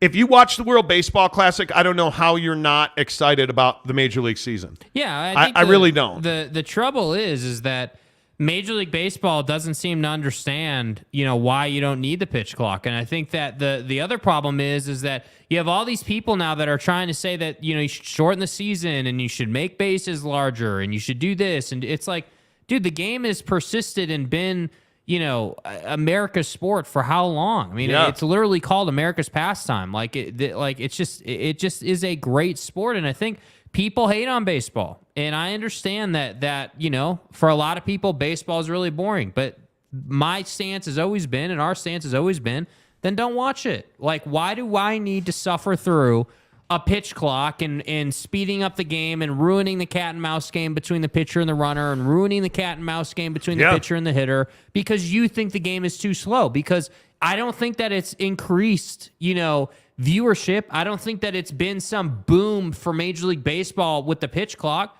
In spring training, certainly it hasn't been. By the way, we were just at spring training, and I can tell you right now, I have not heard anybody say nice things about the pitch clock as far as fans, and I find myself, sounding like George Klyavkov a little bit, I guess, but I didn't hear, we went to, what do we go to, 3 or 4 games? I didn't hear the fans around us saying nice things, and it was definitely a topic of conversation.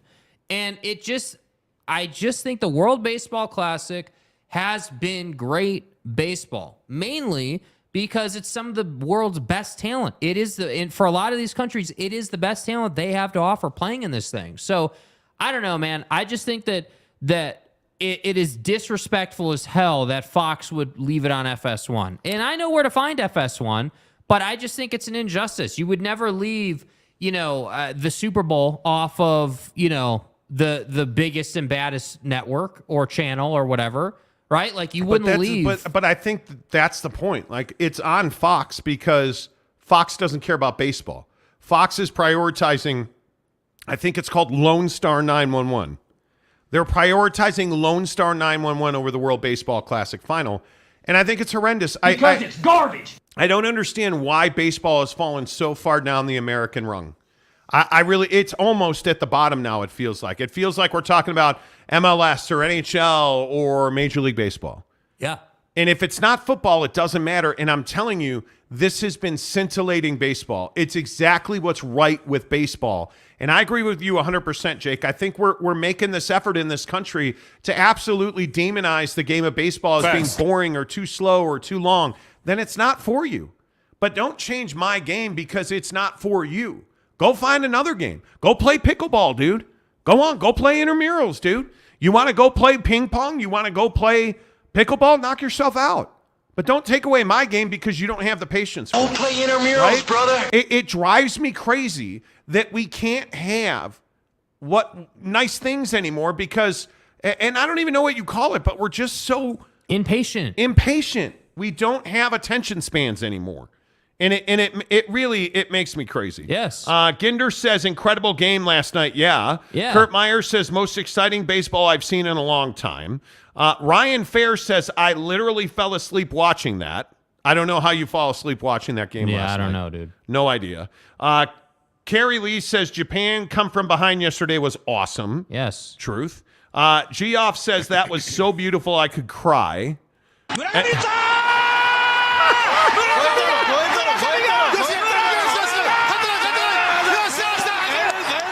It's amazing. Sounds like a Godzilla moment. Ooh, easy. Easy. Mike Bardis says, very excited about the World Baseball Classic. Let's see. The Great Dane says, no baseball for me. Here's why. I'm not at the game and don't have a bunch of $17 Coors Light. True. True. I don't know. Kurt Meyer says, USA Grand Slam against Venezuela was the greatest. Ryan Fair says, it's totally must-sleep TV. Yeah. Yeah, hey, maybe it's not for you. Maybe it's not for you. Kurt says, Mike Trout is yet to show up. He has had a very not scintillating tournament. But that's just a matter of time. Mad Cat, what's up, Mad Cat? Says they are showing the news at 4 p.m. I know where FS1 is, but should be on Prime Fox. I agree. Geoff says, so pumped. Me too. Ginder says, Ryan Fair is so cool for being anti-baseball. Such a nuanced opinion. Ooh. Mike Bardis says, World Baseball Classic isn't even on MLB Network. Huge fail. I think the early games were, though. Could be. Mad Cat says they are showing the news at 4. Okay. I saw that one. Geoff says, Kurt, that's absolutely incorrect. He's been consistently on base most of the tournament. I think he must be top 3 in RBIs, if not higher. He has had a very slow tournament. Yeah. He has had trouble getting to the fastball on the outside corner, and they have painted that corner on him consistently. And I would expect to see more of it. I think they will continue to do that till he hits it, in my opinion. MJB says they did need to address the shift. Waiting for HRs as almost the only play is boring. I would agree with that. 3 true outcomes. Yeah. I would agree with that. Renee Roca says, I played baseball through high school and enjoyed playing it. I can't watch the game, and I'm good with that. Yeah, and that's fine. I just don't think that we should be changing the game because you can't watch it, with all due respect. Yes. James Nelson says, amen. Leave the game alone. The shift rule change is not good either. Oh, I disagree. I actually think the shift needed to be taken out. Yeah. I think the problem is with the pitch clock and the limited throws to first and the limited visits now, and you've just taken the strategy out of the game. You've taken the strategy out of the game by saying, hey, the one pitcher has to face at least 2 batters, or you've taken the strategy out of the game, especially in the pitching department. Yeah. You've just taken it out. DeLambo says, I've lost interest in a lot of players in MLB. What do you mean by that? Henry Ginder, in my opinion, they clearly will improve the game. Also, remember, the pitch clock won't be behind the batter in the regular season games. Yeah, which is fine. That's cool. Yeah, I don't have an issue with location. I have an issue with its existence. Yeah. Ryan Fair, brother, the pitch clock is a must. The purists love the dead time the sport provides, and new fans don't want it. I disagree. I don't know if new fans want it or not. What I know is that there was a belief that games were taking too long. We've gone from games taking too long to losing action in game because you're having 30 seconds for total at-bats. Literally. It's brutal. It's absolutely brutal, in my opinion. Lopes Van Gabe says, I'm with Mike Bardis. The fact that MLB doesn't have this on their network is a huge miss. It should be on MLB Network, in my opinion. I just think that MLB doesn't know how to promote the game. Well, and I understand they're making money on it with Fox. I totally get that. And by the way, I also don't think that we need to remember that the World Baseball Classic is a global event, and that there are well, I don't want to speak out of turn, but Rob Manfred essentially said that he's not the only one that legislates the World Baseball Classic, and this goes back to which guys are playing and which guys are not. And why would Major League Baseball promote a product that's not their own? That, in my opinion, has been better. I think it's been better. Why would you promote that product on your network? You don't have a responsibility to. I'm with you guys. I think it should be, but you don't have a responsibility to. Yep. Tim B says college baseball popularity is on the rise. Yeah, we love the College World Series. I would agree. Ryan Fair says nobody wants to change it, but MLB needs to reduce these 3.5-hour games down to 2:40. Why? They don't need to. They want to. There's nothing that says that 3-hour baseball games are bad. There's nothing that says that. The problem is, are we really going to have a situation where you can't make a pitching change in a really important postseason game? Or, I mean, like, do you understand how the limiting of throwing over to first base, I mean, it just takes controlling the runner out of the game. Because once a guy throws over the first base twice, you can't throw over there again. That runner's got a free rein to go. I just think we're tinkering too much. I understand you don't want 4-hour games or 3.5-hour games. I get it. That doesn't mean that we need, hey, you've got 15 seconds to throw the next pitch. Right? Like, you have guys who are not even able to work at bats anymore because it's out of their control. The part of a hitter's job is to control the pace of the pitcher. Yeah. To slow the pitcher down, to speed the pitcher up, to make him make mistakes. Base running speeds a pitcher up, makes him miss location. You don't have that anymore. That's what's the problem. You're taking out some of the best strategy plays in baseball. I agree the shift was a problem. It absolutely took runs away. Took runs away. By the way, why are we okay with 4-hour football games, but we're not okay with 3-hour baseball games? Yeah. Like, I don't know. I think Henry Ginder makes a point. It's not the length of games, it's the pace. I don't disagree that pitchers playing with the rosin bag, and okay, I understand that. I understand you want, but 15 seconds is too short. Yeah. It's too short. I'm telling you, you've got to adjust that. You absolutely have to adjust that. There's no doubt. Jeremy Callahan says MLB, MLSZ, LOL. Maybe. Yeah, that's your opinion, dude. MLB blackouts up the wazoo is what kills me. I think it's hard to find the games you want to watch. Yeah. And one of my biggest reasons I won't go to, direct or, YouTube TV is I can't get baseball. Yeah. That's one of the biggest problems I have. John says, I love the pitch clock. Cuts out 25 minutes of lollygagging. Man, I'm just in a different place. Yeah, we're in this, different dude. places like, with that. I don't. I think it has changed the game. Fundamentally, it's changed the game. And I don't love that. Please make sure you hit the like button. Really appreciate that. We are about 2,000 views and only 158 likes, so let's pump those numbers up. Those are rookie numbers. Jeremy Callahan says, I will watch baseball if they have a 5-second pitch clock. And again, it's okay if the game's not for you. Yeah. That's totally fine. I'm good with that. Yeah. The game, not everybody has to like the game. Yeah. And it's okay to say, hey, maybe this is too long for you. Go watch basketball. Go watch, that's cool. I don't judge you for that. Yeah. Mike Bartis says MLB owns World Baseball Classic. That's why they should promote it. They own it. That does not necessarily mean that they control it.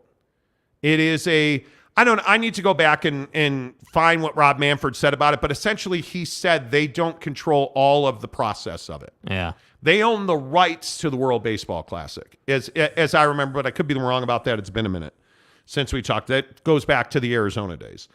Brandon Butler, do we need a 4-point field goal or a 4-point line in the NBA? Leave the game alone. Removing the shift was the equivalent of removing hand checking. Agreed. Could be. Absolutely could be. Okay, a couple more. Lopes fan Gabe says baseball is a lot like soccer in that there is so much nuance to the game that it's nearly impossible to convey properly via television broadcast. I don't disagree with that. Yeah. Patrick Boren says John Canzano, an outstanding pitcher. How about that massive curveball at Domino's Stadium? Okay. What is the Canzano Domino's reference? Yeah, what is Somebody that? needs to Yeah, explain can you that lay to that me. out, dude? Like, I don't understand it. I would love to understand it. I don't get it. And if somebody wants to explain it to me and make sure that I understand what the Domino's reference is, I'm all here for it. I am all here for it. But I don't know what that reference is. So Darren Ingram says, did I miss Jazz Talk today? Did last night do anything for anyone? I felt something move a little. Wow. I'm so bricked up right now. You felt it move a little bit. Jazz Talk and NBA coming up in 12 minutes. Stay hard. Real quick, I do want to get to this thing with Daniel Snyder. Have you guys heard about this? Washington Commanders owner Daniel Snyder has sunk to a new low again. Yeah. This story is incredible. So you know that Daniel Snyder And listen, man, I get it. Daniel Snyder's a guy that I think he's a dude that we all know he's a cheapskate, but he's a billionaire. But look at this. He is reportedly delaying free agents getting paid so that whoever buys the Commanders has to pay them, and Dan Snyder does not. Now, I don't know. Is this brilliant? I mean, I guess. But this feels dirty as hell. Yeah, I mean, I think that any good business owner is going to find a way to save money, but this feels dirty. Like, this feels unprofessional. So Daniel Snyder, as you may know, is selling the Washington Commanders. Daniel Snyder is telling agents and free agents, hey, happy to sign you to this deal, but we're not going to be able to pay that bonus till May 12th. Because usually what happens is you sign a contract, and within 30 days, they give you your signing bonus. It is electronically deposited into your bank account in full. And in the NFL, I don't know how many people realize this, but when you have a guaranteed contract, the owner who signed you to that contract has to put that full guarantee into an escrow account so that no matter what, you're getting that money. Yeah. He goes bankrupt, you get that money, right? So Daniel Snyder is signing free agents, and he has told them, we're not going to pay you your signing bonus until May 12th. And why is he doing that? Well, that's the same reason that he cleaned out his office. It's the same reason Homeboy was on a yacht avoiding service from Congress. It's the same reason that he's just a really terrible person. Yeah. Because he's selling the team, and he likely will not own the team after May 1st. So it's the same reason that for the last 2 years he has not done a stadium deal, because their stadium is terrible. They're going to have to move. Their stadium's horrendous. It's the same reason that he hasn't invested in people for a year. He has not invested in organizational infrastructure for over a year because he knew he was either going to be forced to or want to sell the team. Yeah. And now we really know that he is selling the team because he is in negotiations with free agents. Yeah, we're not going to pay you your roster bonus, your signing bonus on this new deal until May. I have been a rich man and I have been a poor man. And he takes rich every time.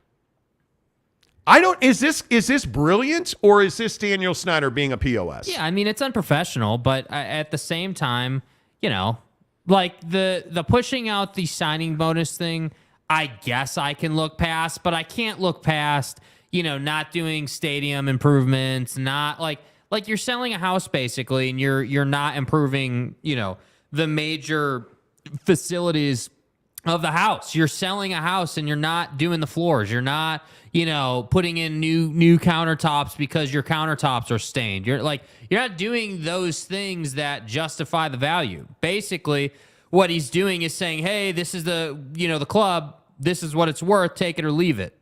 So, hey, if that's how you want to go about it, that's fine. But I think, you know, basically making it more difficult for the new owner, you know, pushing out costs so that the new owner has to incur them. I don't love that. I think it's a bad look, but, you know, who are we talking about? Are we really surprised? Like, I'm not surprised. I'm not surprised at all, but I kind of agree with Darren Ingram.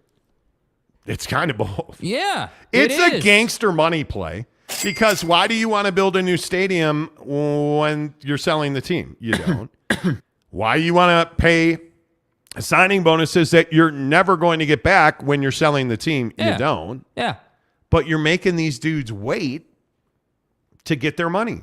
I don't know. We'll see who it is. I'm interested. But this is also, he has refused to let Jeff Bezos buy the team. By the way, football 50, 10 of the hour, every hour on the Monty Show is presented by our good friends at Papa Murphy's Pizza. Use the promo code Monty25 to get 25% off your purchase of $25 or more at Papa Murphy's Pizza. This is also gangster in the fact that he would not let Jeff Bezos buy the team because Jeff Bezos owns the Washington Post, who has been one of the leaders in reporting all of Daniel Snyder's hey, false reporting of revenue to the NFL to keep money back, or like all these things that he's reported, like tricking out cheerleaders to big corporate sponsors allegedly, or all these terrible things. And who owns the Washington Post? Yeah. Jeff Bezos. So who didn't get a chance to buy the Washington Commanders? Jeff Bezos. Yeah. Hey, man. I mean, it's your team. It's life. It's your team, and it's up to him to do it. This is not a good dude, though. At least we all agree on that, right? He's a crapbag. There's no doubt about it, dude. I mean, the guy is a despicable human being. Speaking of despicable human beings, Roger Goodell is on the verge of a massive extension with NFL owners. Are you Team Goodell? Do you like Roger Goodell? Yeah, I mean, the reality of the situation is he's done a good job overall. Whether you disagree or not with discipline doesn't really factor into this conversation. The Goodell conversation is, did you make the league money or did you not make the league money? Wow. And he's made the league massive amounts of money. A lot. So, not a little bit, a lot. So, yeah, I mean, so for me, I totally get why they would extend him. And I'm curious how long Roger Goodell will want to do the job, because it's not easy being the NFL commissioner. And I think, this guy, how long has it been? What has it been? At least a decade now, right? Like, what is it? Roger Goodell, He is absolutely. Yeah, he is. He is, I think, revolutionized the game. Oh, it's been more than he took over in 06. He's going on 20 years. Yeah, dude.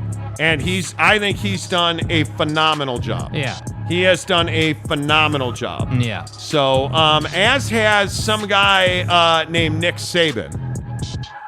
Now, I want to bring you back and remind you that Nate Oates, the basketball coach at Alabama, explained his best player being at the scene of what turned out to be a fatal shooting. And granted, he's not charged with anything and does not seem to be getting in the process of being charged. But what did Nate Oates say about his best player? Most kids are out. Brandon hasn't been in any type of trouble, nor seen any type of trouble in this case, like the wrong spot at the wrong time. So we'll address it when I'm sure NBA scouts will ask. They do their homework. So wrong place, wrong time. Right. That's what he said, right? Well, then you get this story about Alabama defensive back Tony Mitchell, who's a freshman, 4-star recruit. Yeah. Right? Good player. They had plans for him in Alabama until Florida police clocked him at 141 miles an hour. I said 141 miles an hour in a Dodge Challenger, I believe. Oh, does this sound familiar? Yeah, it's got a Hemi in it. And then when they pulled him over, they found 8 ounces of weed, $7,000 in cash, and an unregistered firearm in the vehicle.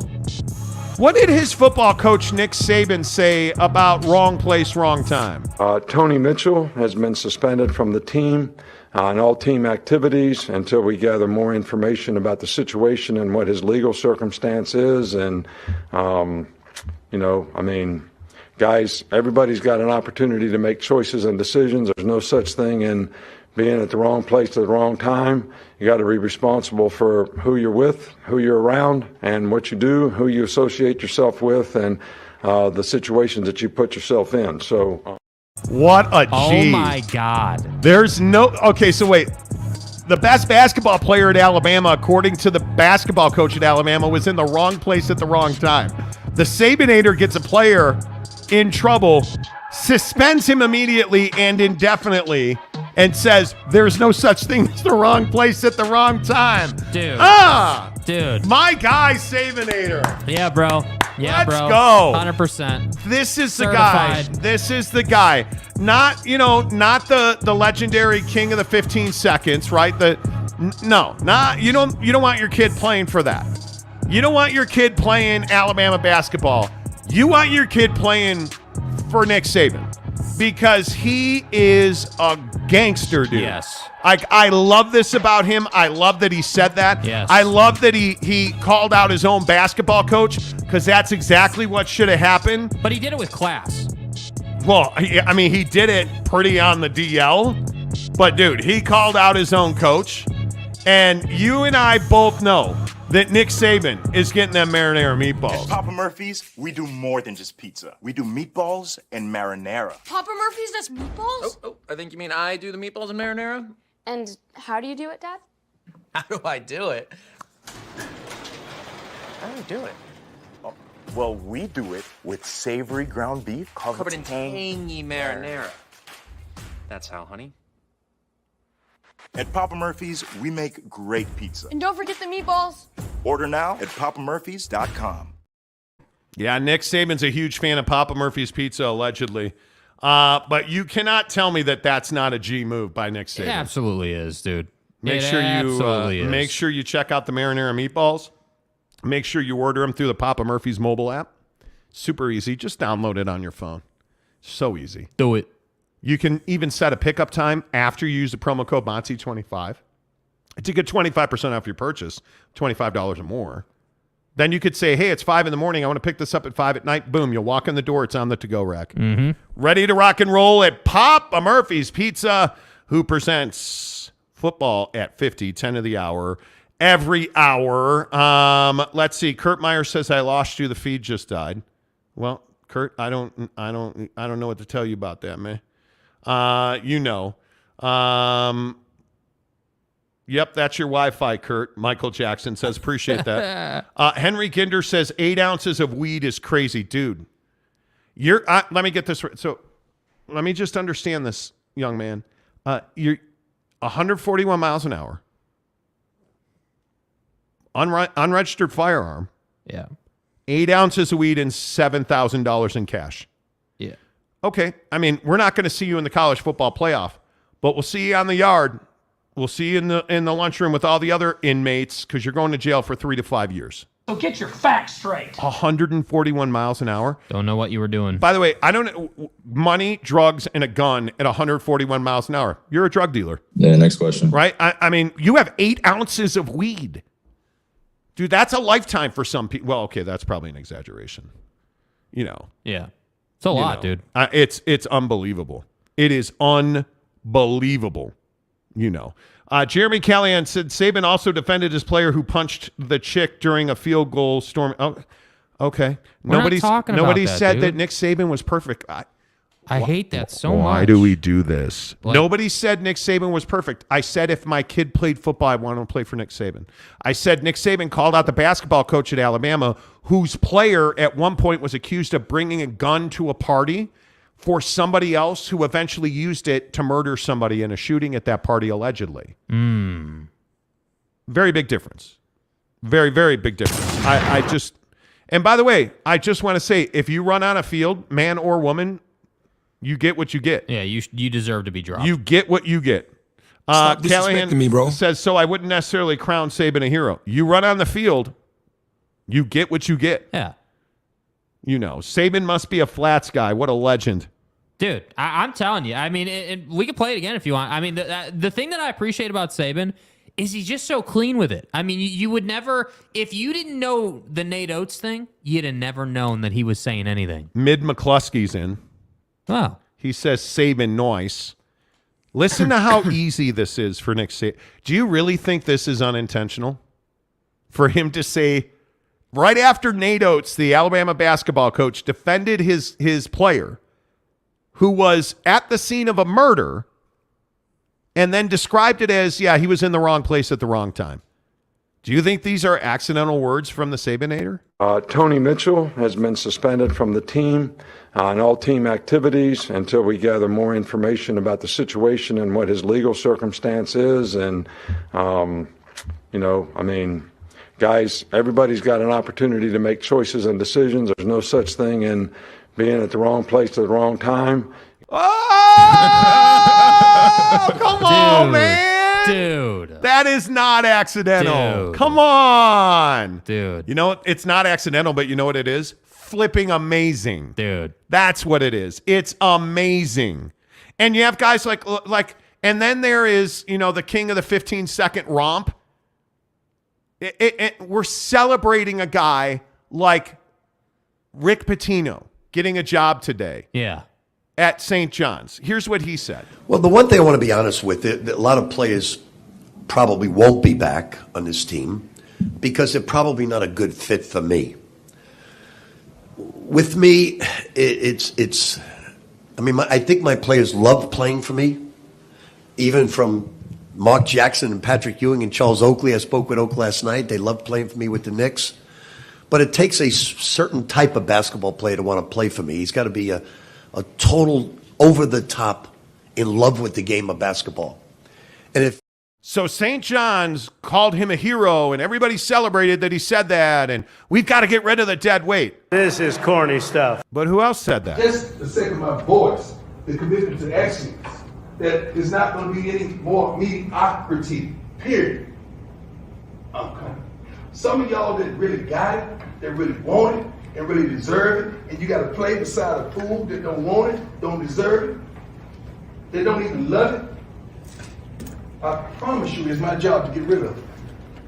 Oh, Deion doesn't know what he's doing. He's terrible. He's treating these kids like that. He's making these kids pray, and it's making them uncomfortable, and he should be fired. I can't believe you don't have the World Baseball Classic on the studio TV. I can't believe that Deion would say that to these kids.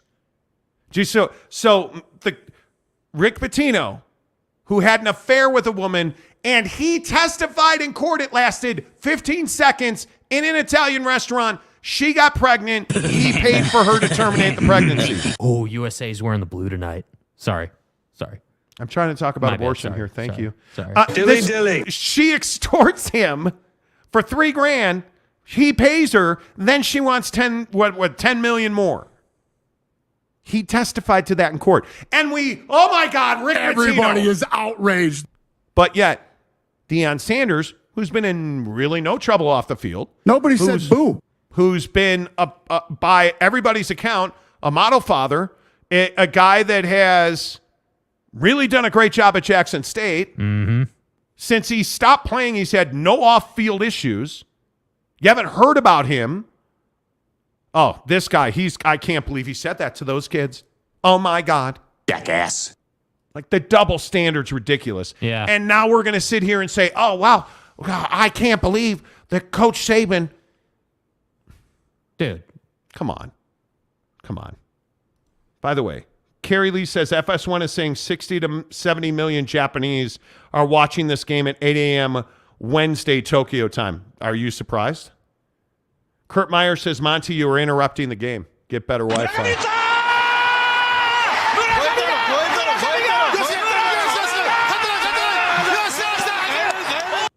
Sorry, my bad. The Monty Show, as always, is presented by our good friends at The Advocates, theadvocates.com. This is going to be an amazing game. World Baseball Classic going on in the background. As we ask you if the Utah Jazz are a NBA playoff team. Right now they are. They're a half game up on the Lakers for the final play-in spot. They improbably, stunned the Sacramento Kings last night. Oh, my God. They're up 20 after the first quarter. This is a gripping game. Dude, how many people got way out in front of this thing last night? How many people were like, dude, is this Bigfoot or are the Jazz actually winning a game? You guys realize they're one game under 500 right now, I think it is? Like, this is not a bad team. No. I couldn't believe last night. And I'm talking about the beat writers, the Tony Joneses of the world, like all these people. Oh, my God, it's incredible they're beating up on the Cavs. Are you watching the same, or the Kings? Are you watching the same game I'm watching? Because all I saw last night from the Kings was a team that showed up, thought that, Laurie's not playing, JC's not playing, right? Colin Sexton's not playing. We'll just walk through this Cruise team. control. Yeah, it's we're over. good. We're good. We can turn the ball over 20 times. I'm De'Aaron Fox, man. Like, come on, dude. Like, it's like I was just really amazed by that. Like, it was incredible. And then what happened? And I think this is what Jazz fans maybe don't want to talk about, but I'm going to say it. The Jazz came back down to earth and let us down in the third quarter and then inevitably grinded the game out. And then the guy that, is the best player on the team, Ochai Agbaji, saved him. Yeah. Best player on the team. Yeah. By the way, anybody noticing that Buddy's figuring out how to shoot on the run now? Dude. Ochai Agbaji a year ago was at Kansas. Yeah. Right? So I think Look at Kurt Myers. Scrubs played well. Well, I will say Udoka Azubuike actually played an NBA game last night. That's the first time I've ever seen Udoka look like a guy that belonged in the NBA. You just have to like snap out of it a little bit. I don't know. Listen, all I will say is that was a good win. Yeah. And I wish, and I think it won't happen until the season's over. Mm-hmm. I wish people would stop talking about this team tanking. Yeah, I'm so tired bro, of it. Bro, how'd the Jazz do? They won? God damn, they can't even tank properly. Hey, guys. And I love the people who are like, oh, wow, let me trade away all my best players, and then I'm going to sit out my 3 best players, and we're still going to win. Oh, my God. Like with the memes of Danny Ainge. Or, yeah. Shut up. Yeah. They're not tanking. Yeah. They're not tanking. Did anything Will Hardy did last night lead you to believe they tanked? THT sucks. Was he playing? No. As we told you, Ochai Agbaji should be out there. Like you look at going to happen, Tonto. Chris Dunn. If they were tanking, would they have re-signed Chris Dunn for the rest of the year? No. Probably not. Chris Dunn hit a big wide open 3 last night. Yeah. I'm tired of hearing about tanking. The Jazz are not tanking. Yeah. I can only say this. I don't know how many times that our guys at the Jazz have told us repeatedly, we are not tanking. Stay hard. We are growing and developing players. Yes. We are not tanking. And I'm telling you, it's just one of those things where you absolutely have to understand that, I guess I just don't understand a better way to put it. Yeah. This team is going to do everything they can do to develop players. Oh, we won? Cool. Oh, we lost? Cool. We're trying to develop our young players. If Ochai Agbaji continues to improve at the rate that he's improved, the guy's a star in this league. Yes. If Blocker Kessler, Dude. Sorry, I mispronounced his name. I Who mispronounced. the f*** is that guy? If Skywalker, oh my bad. If Moonwalker Kessler, like I am your father. did you see the stat this morning? Like he's got twice as many blocks as anybody else on his level. Like the guy is a star now. Now, is he getting dunked on? Yeah. Is he blocking shots with both hands? Yes. Yeah, dude. Like he's playing incredible basketball. Yes. Does it suck that Lauri Markkanen's out? It does. But I'm telling you now,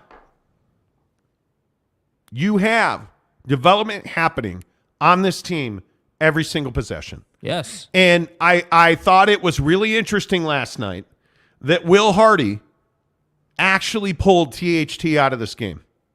And I loved it because he was horrendous. It's really despicable. Talon Horton-Tucker last night played 21 minutes, 3 of 9, 0 of 2 from 3, 4 turnovers. It's ridiculous. A -8, 10 points. Because it's garbage. Note I said 21 minutes. Note that Chris Dunn got 31 minutes off the bench. Yes. Plus 11, 7 of 12, 2 of 2 from 3, 10 dimes, 2 boards, a steal, a block, 18 points. Yeah. Play the guy that's contributing. Yes. By the way, I'd say Chris Dunn's a better defender, too. He is a better defender. I'm telling you, the guy's got depth. But you love seeing Johnny Juzang, even if it was for a cup of coffee. You like seeing Doak put up 13 and 8. I thought that was huge. 6 of 6 from the floor. Yeah. This team's growing. This team's developing. This team is getting better and better and better. They're not tanking. Unrelated to wins and losses. But isn't it nice to see a guy like Ochai Agbaji performing under pressure in a game win or lose situation? Yes. It is. Yes. It is. It is. And the fact that Walker Kessler had 5 blocks last night, I thought the left-handed block on Sabonis was... And especially after Sabonis had a couple of nice plays on Walker, to come back and do that, I thought was nice. Incredible. Now, Yeah. defensively, you know. Yeah, I mean, there's no doubt. I mean, I've been on this all season. There were some Defensively, moments there that were Walker Kessler needs to put weight on this summer. I mean, he has to do it. But if you look at like Malik Monk was a -24 for Sacto last night. Yeah. God damn. Yeah. Like, but you look at De'Aaron Fox. I don't know like what suppository he inserted, but he's playing some of the best point guard in the league. Stay hard. Like, I mean, seriously. Yeah, I mean, he's got good flow, shooting the ball in rhythm. Like shooting the ball in rhythm, he was 6 of 9 from 3 last night. Yeah, dude. Like that he is legitimately, he's an MVP candidate at some point. Mm-hmm. I don't know when, but by the way, Harrison Barnes done. that is not the Black Falcon. That's not a top 5 player on a championship team anymore. Yeah. That was rough, but I don't. It's a good win. There's no doubt about that. I don't think there's any way to spin that. Yeah. To hold Sabonis to 11 points. It's impressive, dude. There's no way around that. It is impressive. And again, that's what I say. Like, I just don't think that you can get too high and low on this team in game. Like, if they get out to a 20-point lead, they're giving that lead up. It's going to happen. And then just the same way, once they give up the 20-point lead, then they're going to claw their way to the end of the game. And sometimes they'll lose those games, but I thought last night they did a good job. I particularly thought they did a great job in the last 2 minutes. You notice that, you're fighting for rebounds on that last possession, and you didn't get them, but the Kings couldn't make a basket, dude. Like, what? Like, it is what it is. It's a make or miss league. Yeah, I don't know, man. I was really impressed. It was not nearly as impressive as King Julius's performance for the Knicks. Mm-hmm. Dude, at some point I'm not saying they won the game. I'm not saying... I know. But at some point you got to put some respect on the name. I don't think so. Why? What more does Julius Randle have to do? Julius Randle, James Harden, Joel Embiid, Nikola Jokic, they all have one thing in common. They don't win. And that's what matters, dude. Denver's the best team in the Western Conference. Yeah, but what does that mean? They've been a good team for but we haven't been years, in the playoffs dude. yet this year. Right, but this is very clearly the best version of the Denver Nuggets we've seen under Nikola Jokic, and I think this is his best version. Mm-hmm. I think you've put on the Knicks, you put Julius Randle in a position where he doesn't have to do everything Julius. Because I think when you sign Jalen Brunson, it takes Julius Randle off the ball, so he no longer has to be a point guard. I think that's a huge distinction. But isn't that what we got last night? I mean, he wasn't playing point guard, but last night was do everything Julius. Like last night it was get it to him because he's hot. And he gave you 57 points. But the difference is you can't constantly double him because Jalen Brunson, now last night Brunson was off his game, admittedly, and quickly in the fourth quarter was terrible, as was Julius. But I don't know at what point you start paying respect to Julius Randle. My struggle is that take winning and losing and put it aside. Mm-hmm. My struggle is last night, Julius Randle's having the game of his life. Yes. In the most important moment, when they needed him to get a bucket after he had done what he had done in the game, he turned it over. He did. He got stripped, he turned it over, and then he was emotional and was throwing things on the bench. That's why I'm not a fan. He got a technical foul because he threw the ball against the stanchion, which is an automatic technical foul in the NBA. He has trouble controlling his emotions. Yeah, so that's my point. That's my issue. I'm not saying that he sucks. That's not what I'm saying. You want me to say that he's this greatly improved player and that I really like Julius. I think Julius Randle, if Julius Randle is not top 5 for MVP voting, there shouldn't be an MVP award. Should he win it? No, absolutely not. Joel Embiid should be the MVP. Nikola Jokic should be second. He should be top 5 because the pressure that he is under in New York, the fact that the Knicks have been trying to trade him for 2 years, and the fact that they went out and got Brunson, and he's not only gotten better, he's gotten much better. I don't know what more Julius Randle could do. I think the only thing you can complain about is his inability to control his emotions. I struggle with the concept of him having pressure. Because what happens if they trade him? Like, it depends on where they put him. I mean, they should have traded him to the Bulls. If they'd have traded him to the Bulls, now we're having a conversation about the Bulls. Yeah. But they didn't make the trade with the Bulls, and I think it was a mistake. Yeah, I guess, I don't know, man. I'm just not really the guy that's like, yeah, this guy is really improving and really doing great things when repeatedly, and it's not just Julius. Like, you see this across the league all the time. These guys have huge nights, but then they can't keep the composure. They can't keep themselves in check, which in my opinion is what you need to be. But that's been Julius for years now. But it's unacceptable for it to be Julius to turn the ball over there. That's what I'm talking about. Yes, he can score with the best of them. Yes, he's a problem on the block. He is. He will dominate you. He has no problem doing it. Like, he is. I'm happy to say that.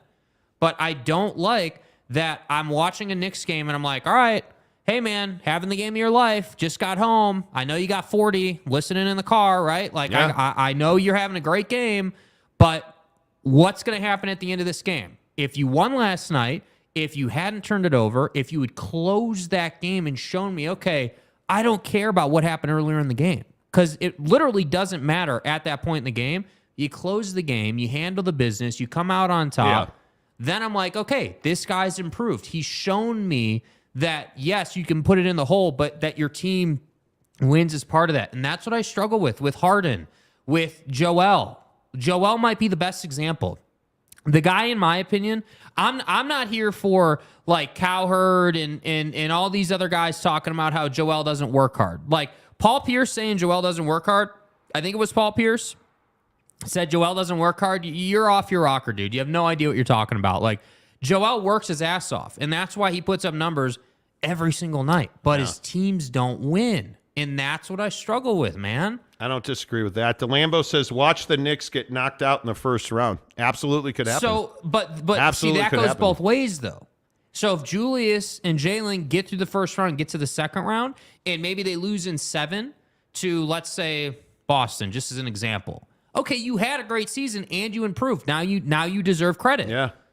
Yep. Mayor McCluskey says regular season means jack squat, and Jake is 100% correct. All those dudes won't win when it matters. Well, let's talk about it after they don't win, because I'm seeing a different James Harden, a different Joel Embiid, a different Knicks altogether. I think Thibodeau is killing them. I would agree the Knicks are much different than they've been. I would agree with that. They're a different Sacramento Kings team. Yes. You know, like I just... De'Aaron Fox. Dude, De'Aaron Fox. Great example of different this. Player. Don't care that you were 6-9 from 3. Don't care. Literally could care less because you didn't win the game. You missed when your team needed you to make. Yeah. Let's see. The Great Dane. Unless Markkinen is going for Napoleon Dynamite look, JC needs to help with the wardrobe. Well, he had on a suit. I mean, I thought he looked good. James Knight, what's up, James? The Bucks have a deeper roster with superstars. They have a superstar. They don't have superstars. Yeah, I think Chris Middleton's tired, dude. I think he's played a lot of basketball. I in don't his know career. what he is, but the problem with the Bucks right now is that when Giannis plays and plays well, they win. But they need somebody to step up behind him consistently now to win games. Right. You know, it was Brook Lopez who had a huge game. But typically that's been Drew Holiday. But I don't know, like it's not Chris Middleton. They're not getting, in my opinion, Bobby Portis has been up and down. Mm-hmm. They talked about trading him at the deadline. I think that they've got to find somebody on their bench. You know, just looking at their depth chart, Pat Connaughton has been a different player this year than he was last year. Yeah. Joe Ingles is starting to push 20 minutes every night, and I think that's a mistake because he's just not that guy anymore. He's not a young guy. Their starting 5 is going to have to win them games. Yeah, if I was coaching the Bucks and it pertained to Joe Ingles, I'd be watching the box score, because if we're in the second quarter and Joe doesn't have 5 3-point attempts, there's a problem. You know, I want Joe Ingles shooting from the corner. That's what I want. And again, James, I know you're a big Joe Ingles guy. It's no slight to Joe. I think Joe has done a fantastic job coming back from the ACL. I think he's playing well, clearly, as you just said, they're upping his minutes. But I'm not going to play him based on minutes. I want to play him based on attempts. I want to see him put himself in a position to get the ball in the corner or on the wing for 3. And I'd like to see him be 3 of 5, 3 of 6. You cannot continue to play Joe Ingles 25, 27, 29 that's not going to end well, dude. I mean, it's in my opinion, it's a mistake. Milwaukee's a good team. Yeah. There's no doubt about that. Milwaukee's a good team, but I think you're asking for trouble. My fear with that is not that he would suck. My fear with that is he'd have a setback injury because you played him too many minutes. We see that all the time in the league. Yeah, you know. Travis Bird says Joker is the MVP. I don't think so. I think Joel Embiid has done more than enough. I think Joel Embiid is dominated, dude. Yeah. Like the guy, like you look at some of his, have you guys looked at some of his numbers? I think the knee-jerk reaction is that Joel Embiid is not the MVP. But if you look at him, they're 25 games over 500. Number one. And if you look at their roster, they don't have, it's not as though they have a bunch of dudes who are just killers. It's him and James Harden. and they routinely start PJ Tucker, who doesn't give them much. And they really need Maxey to step up in a big way. Mm-hmm. And you look at Joel, the guy's putting up 34 points a night. Yeah. He's giving you 10 boards, 4 dimes, a steal, 2 blocks. And he's played 58 games. He's played 58 games. He's got 33.6. James Harden is next at 21. Maxey at 20, and then it's all the way down to Tobias Harris at 14. Yeah. Like, it's him. He is 25 games over 500. They are, and I don't know. You take Joel Embiid off that roster. What are they? Yeah, they are not a playoff team. No, their money's way out of whack. Like, yes. And again, I think you take Jokic off of Denver. Yeah, I totally understand. Jokic is a guy that's imperative in really in all phases of their game, but they've got talent. Yeah, that can win them games. And I think a big part of their success is that Gordon stayed healthy and MPJ has got legs again. Yeah. Because his back is clearly, that dunk he had over Jokic the other night was incredible. But I don't know. I don't know. If Joel Embiid doesn't win the MVP this year, I don't think he'll ever win it. Yeah. Because I just don't know what else he can do. Man, you know. No, Travis Bird says Bulls are hot garbage. Terrible. Jet Wayman, the tile king of Utah. Imagine Spider, Brunson, and Randall on that team. Dude. Yeah. The Knicks are you cannot tell me they do not regret making that trade. Donovan Mitchell's an MVP in that situation. I mean, dude, it's crazy. Ben Novak says, catching up on the episode and enjoying the wrestling talk, there's going to be a biopic movie on Von Erich called The Iron Claw. The NWO days were awesome with Scott Hall doing the hey-o. Yeah. Hey-o. Yeah, he was amazing. Like I said, what do we got ticket-wise? I know we've given away a bunch of has anybody DM'd you, Jake? I believe I do have DMs, yes. With your wrestling stories? I have 3 DMs. I like it. Travis Bird says Big Daddy Magic can always put it into home. Wow. I don't want an explanation. No. I don't want an explanation. Jorge says, guys refuse to tank despite Danny's effort to make the Jazz lose. Effort to make the Jazz lose. Yeah, sorry, dude. That's not what it is, dude. Yeah. That's amazing. That is absolutely amazing. McKinley Cutler, the cookie king of Utah. Fizdale and Hardy were 2 of the most important pickups this offseason. Agreed. Yeah, people laughed at me when I told you, oh, hey, Will Hardy is going to be the next head coach of the Jazz. Oh, no, they need experience. No, they don't need experience. Yeah. They need a guy who can grow into the job. Agreed. Let's see. DeCobber 1981. Will Laurie ever get an award? Probably not. He clearly should get most improved player. Yeah. Laurie Markkinen's season, I think he'll win other that. Teams, dude. He was not this guy. No, I agree. The Great Dane. I don't know why I'm saying it like that. I don't think Ochai is Donovan, but dang, dude, I'm becoming a big fan. Some serious promise. They don't have a Donovan on this roster. Yeah, he's not even close to Donovan. So, yeah, the no-hitter is gone for Japan. As Mike Trout is doubled in the first. I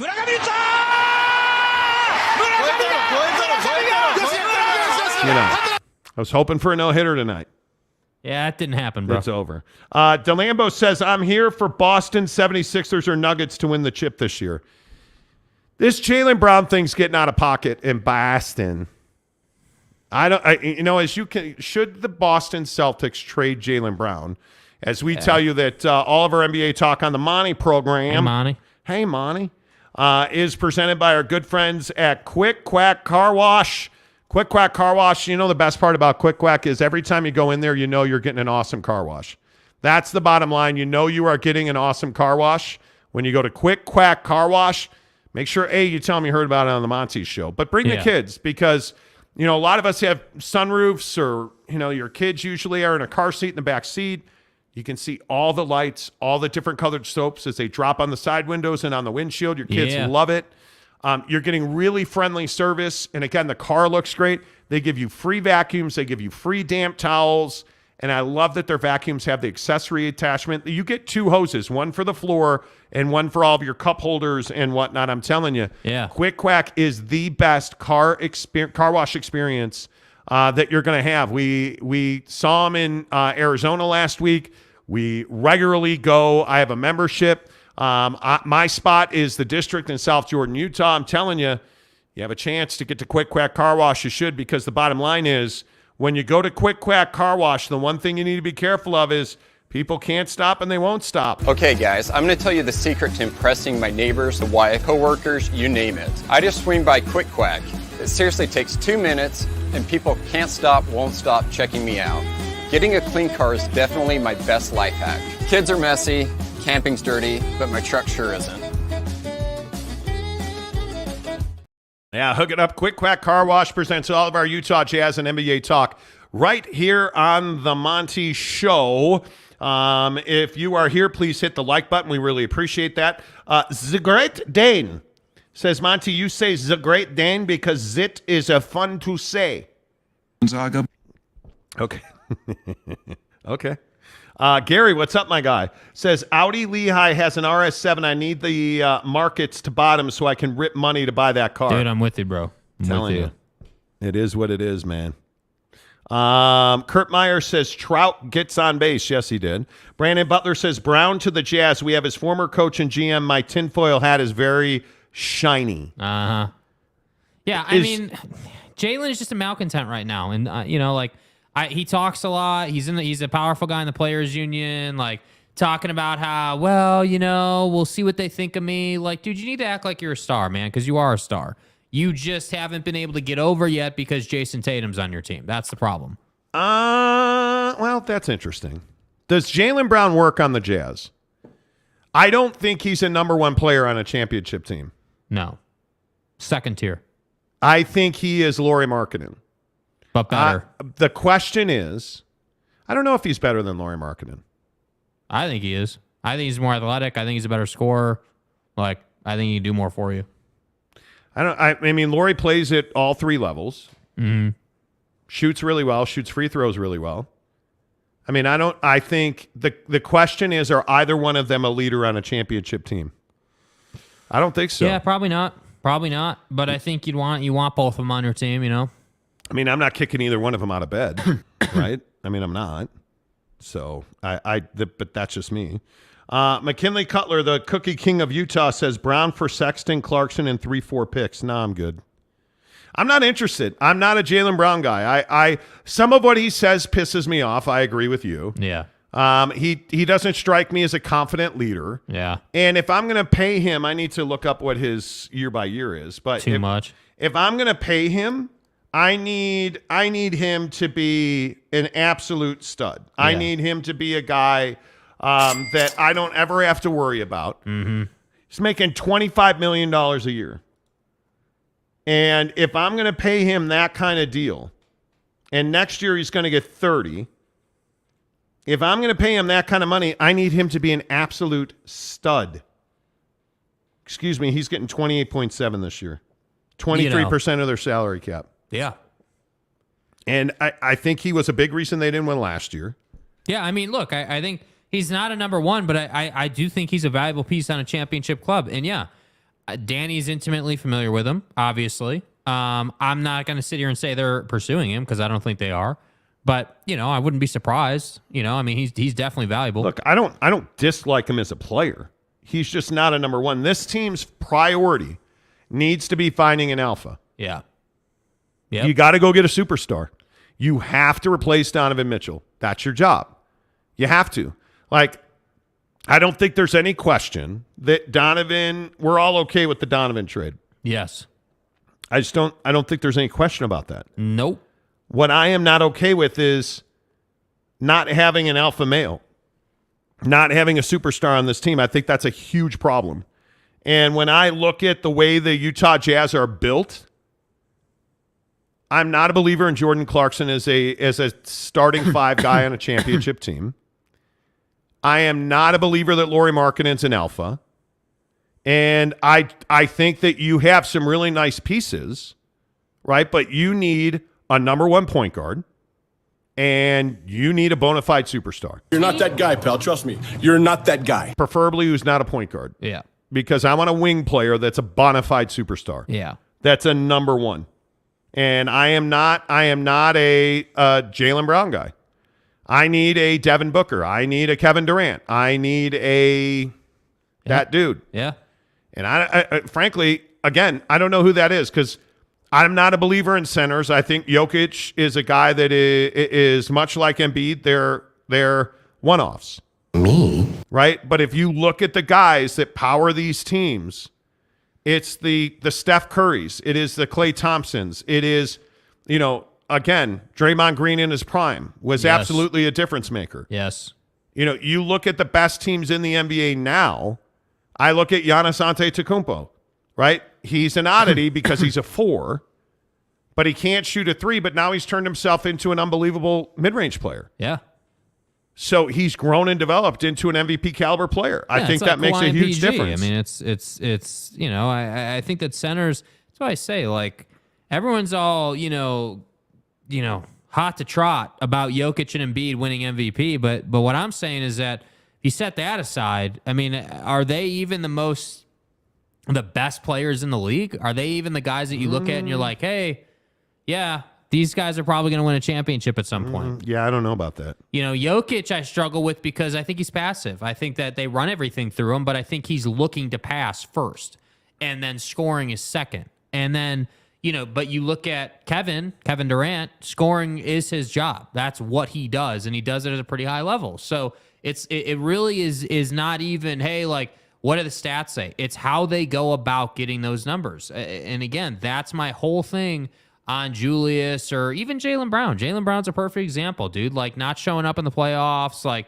not being that dude. Like, it's cool that you went for 50 in the regular season, but where were you when it mattered? And that's what I think a lot of these guys have to get over the hump. I'm not saying it's easy. I'm not saying that, Julius being at whatever he was, I think he was at like 55 or 53 or whatever he was when he turned it over. Like, I'm not saying it's easy to have the stamina to keep going, but what I am saying is that if you want to be that guy, like, great expectation comes with great responsibility. And that's why, that's why I have the stance I have. So, yeah, is Jaylen Brown that dude? No, he's not a number one on a championship team. And he's not a lockdown defender. He's not. You can be a number 2 or a 1A if you can be a lockdown defender, but he's neither of that.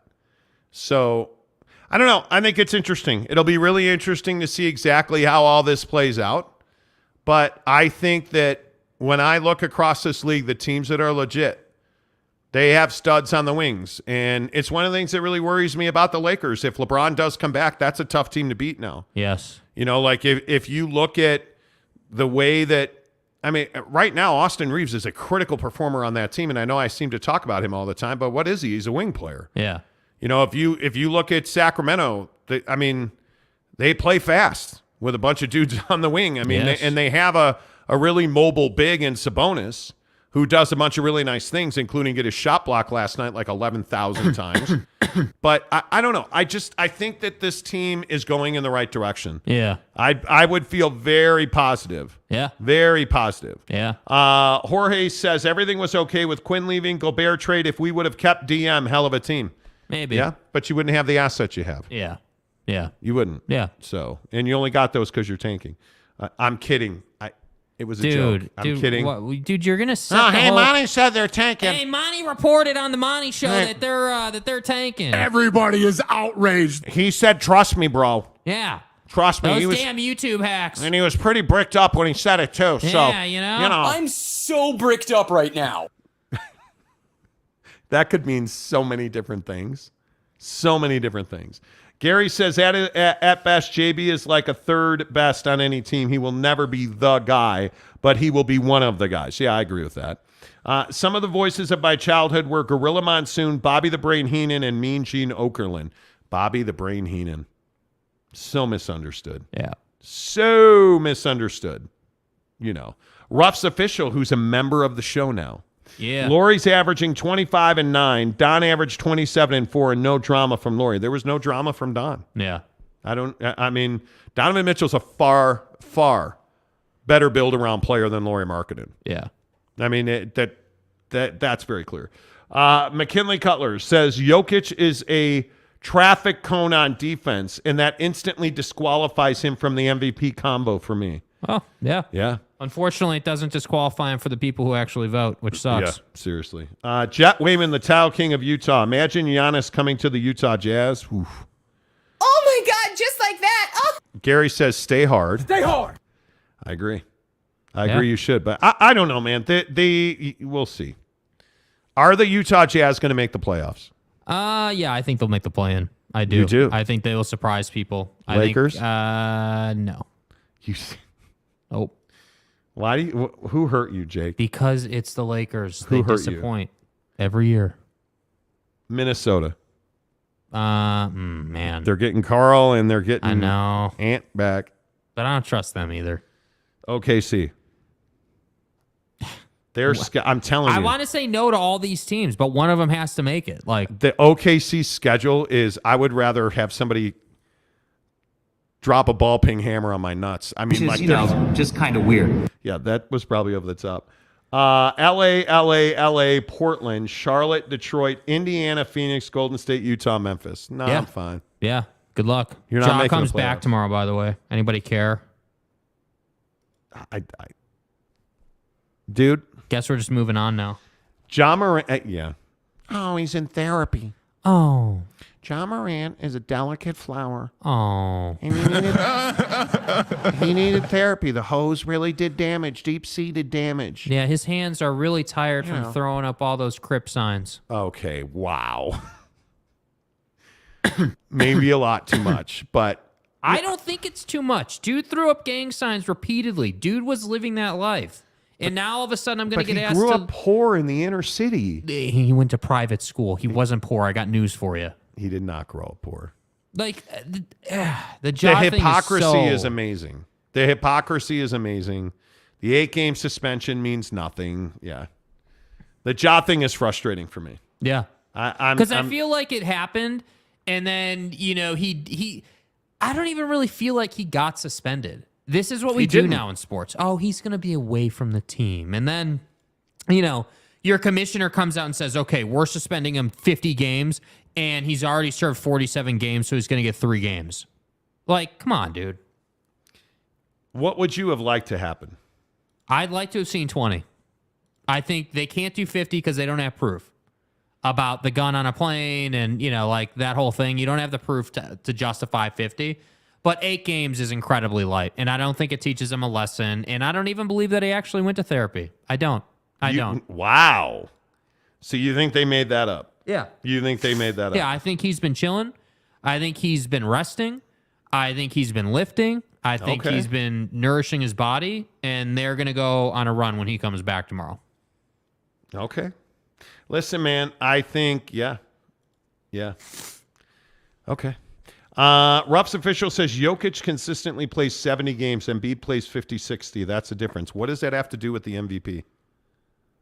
What does that, are you asking which player I'd rather have? Well, we haven't had that conversation today. We're talking about who's the NBA MVP. Well, that'd be Joel Embiid, who is essentially raising his family on his own. I mean, that's what it comes down to. Tyler Dopp, Monty, why does the Ja thing bug you? Because we need in this world to have consequences. Our stupidity needs to come with consequences. Because as they always say, hey man, with great responsibility comes great expectations. And when you don't meet those expectations, again, it's Nick Saban. When you're going to be in a car that's going 141 miles an hour, you're going to have an unregistered firearm, you're going to have 8 ounces of weed and $7,000 in cash, and you're going to run from the cops? Yeah, you can't play football at Alabama. You were in a strip club with a gun in your hand, and you live stream that. You can't play for the Memphis Grizzlies right now. Or apparently you can. You just can't. We're paying you tens of millions of dollars. Powerade is paying you tens of millions of dollars. Nike's paying you tens of millions of dollars. And you need to go to the club with the gun on a live stream and stick your face in the crotch of a stripper with a gun. Yeah. Yeah, I'm going to go ahead and say that that's not great responsibility. It's remarkable to me that in this world, we routinely want to do stupid shit and not have any repercussions. You have to be nice to stupid people. And whether you're, again, I always talk about sex and politicians. Pitino. There's Rick Pitino. Rick Pitino got hired at St. John's today after paying a woman $3,000 to get an abortion because they had sex, by his words, in 15 seconds. And then he didn't get fired for that. Dude. Motherfucker, he didn't get fired. Wait, let me give it straight. He's your head basketball coach. He had sex with a woman outside of his marriage in an Italian restaurant. It lasted 15 seconds. She got pregnant. He paid for an abortion. She tried to blackmail him, and you didn't fire him for that. Oh. And then today, he gets the job at St. John. And everybody rejoices. I just want to thank you all. Because he wins games, so we whitewash it. Yep. Sweep it under the rug. Never happened. Yep. Abortion? What? No. Red storm up. Let's go. Yep. Right. You have politicians who are getting their cigar smoked in their Oval Office. I'm so bricked up right now. Bill Clinton got impeached. What was the real repercussion for that? Nothing. Look at Donald Trump. Like, Donald Trump is potentially going to get indicted by a porn star. It doesn't matter if you agree or disagree with it. The former president of the United States is probably going to get indicted by a porn star. It's actually not that easy, but for me it was easy. What are we doing? You've got to have repercussions for your actions. And in this country, we don't. We want to excuse it because he's a really good basketball player or he's an excellent basketball coach. I don't care. Suckmyass.com. I don't care. Yeah. There should be repercussions for that. That's my issues with John Morant. McKenna Tech Dan, I chugged that entire can of bucked up out of the bucked up bong. Yeah, dude. Not a two. Dan, were you here for it? Not a 2-pump chump. Yeah. Dan, were you here for it? Oh, you mean Rick Pitino. My bad.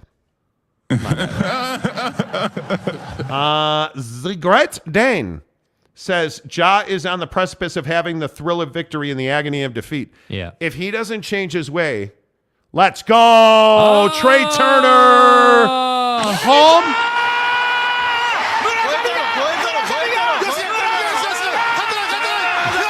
You're such a jerk. What? Trey Turner Let's hit go! another one. His 5th home run of the tournament. Let's go, Solo dude. shot, USA up 1-0. Cue up the drug test. Let's go. Exactly right.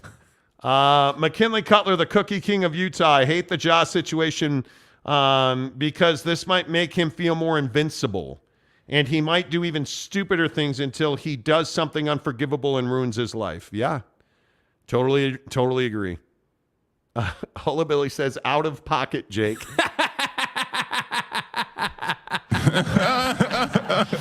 What? What's better, that game-winning call by Japan or do you remember the Kawhi Leonard the Kawhi Leonard Japanese radio call when he hit the rim like 7 times in Toronto against Philly? Yeah, dude. That was amazing.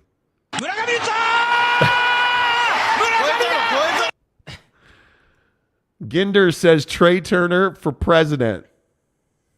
Probably. Trump is living the American dream. It's not really a Trump thing.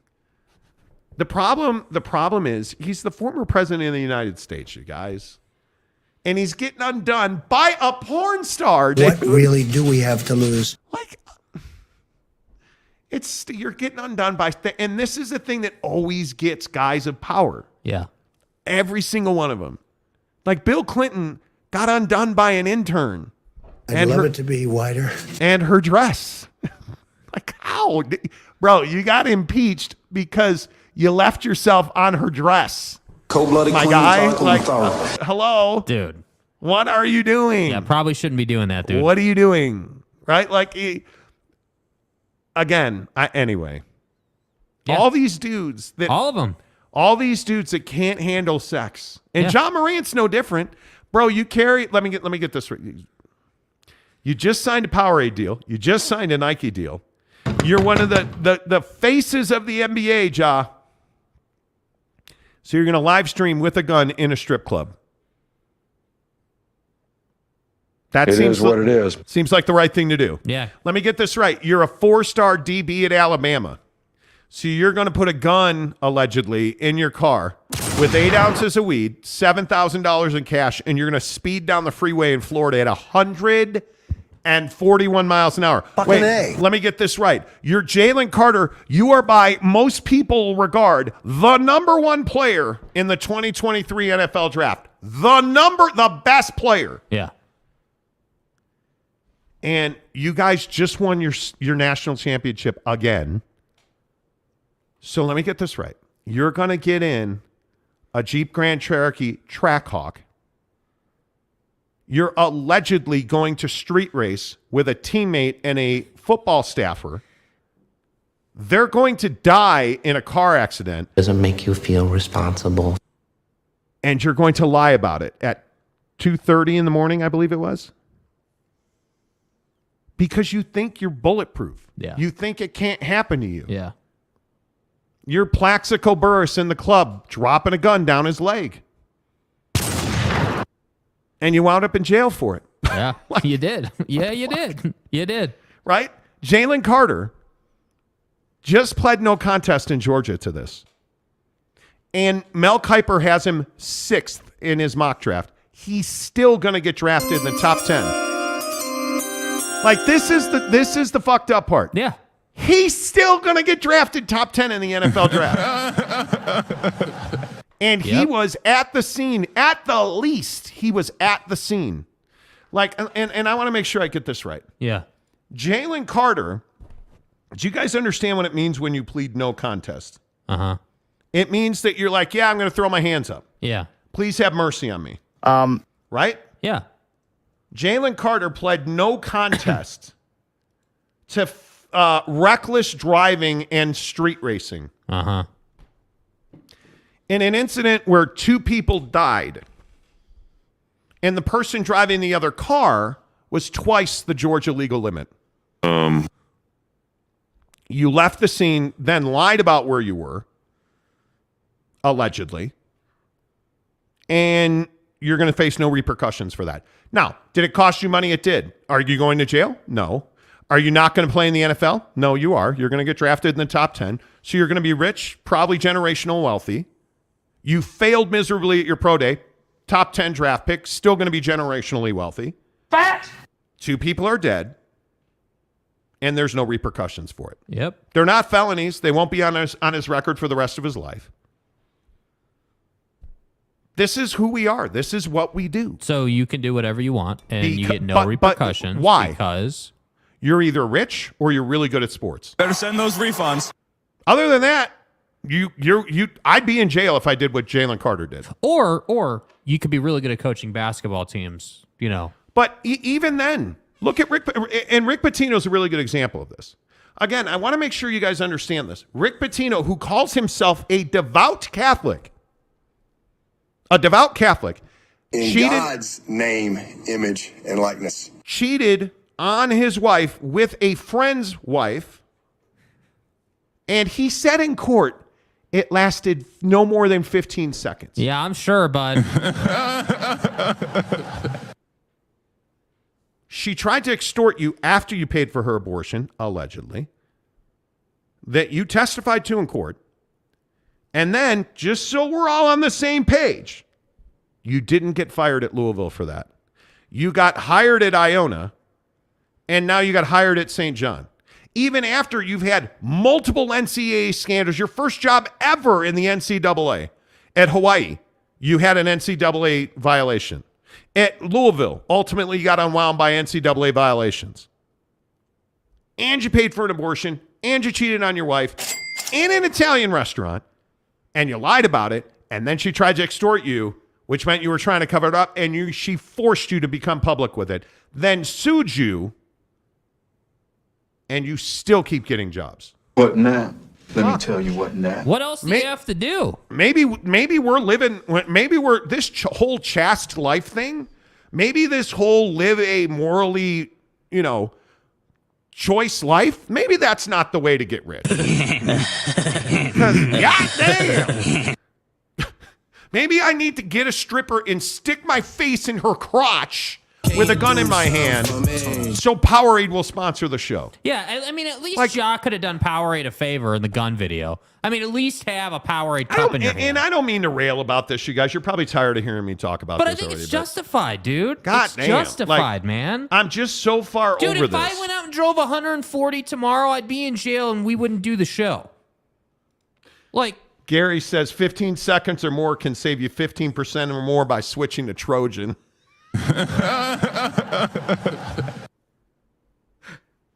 Brandon Butler says, would it have been okay in a Mexican or Chinese restaurant? Well, I'm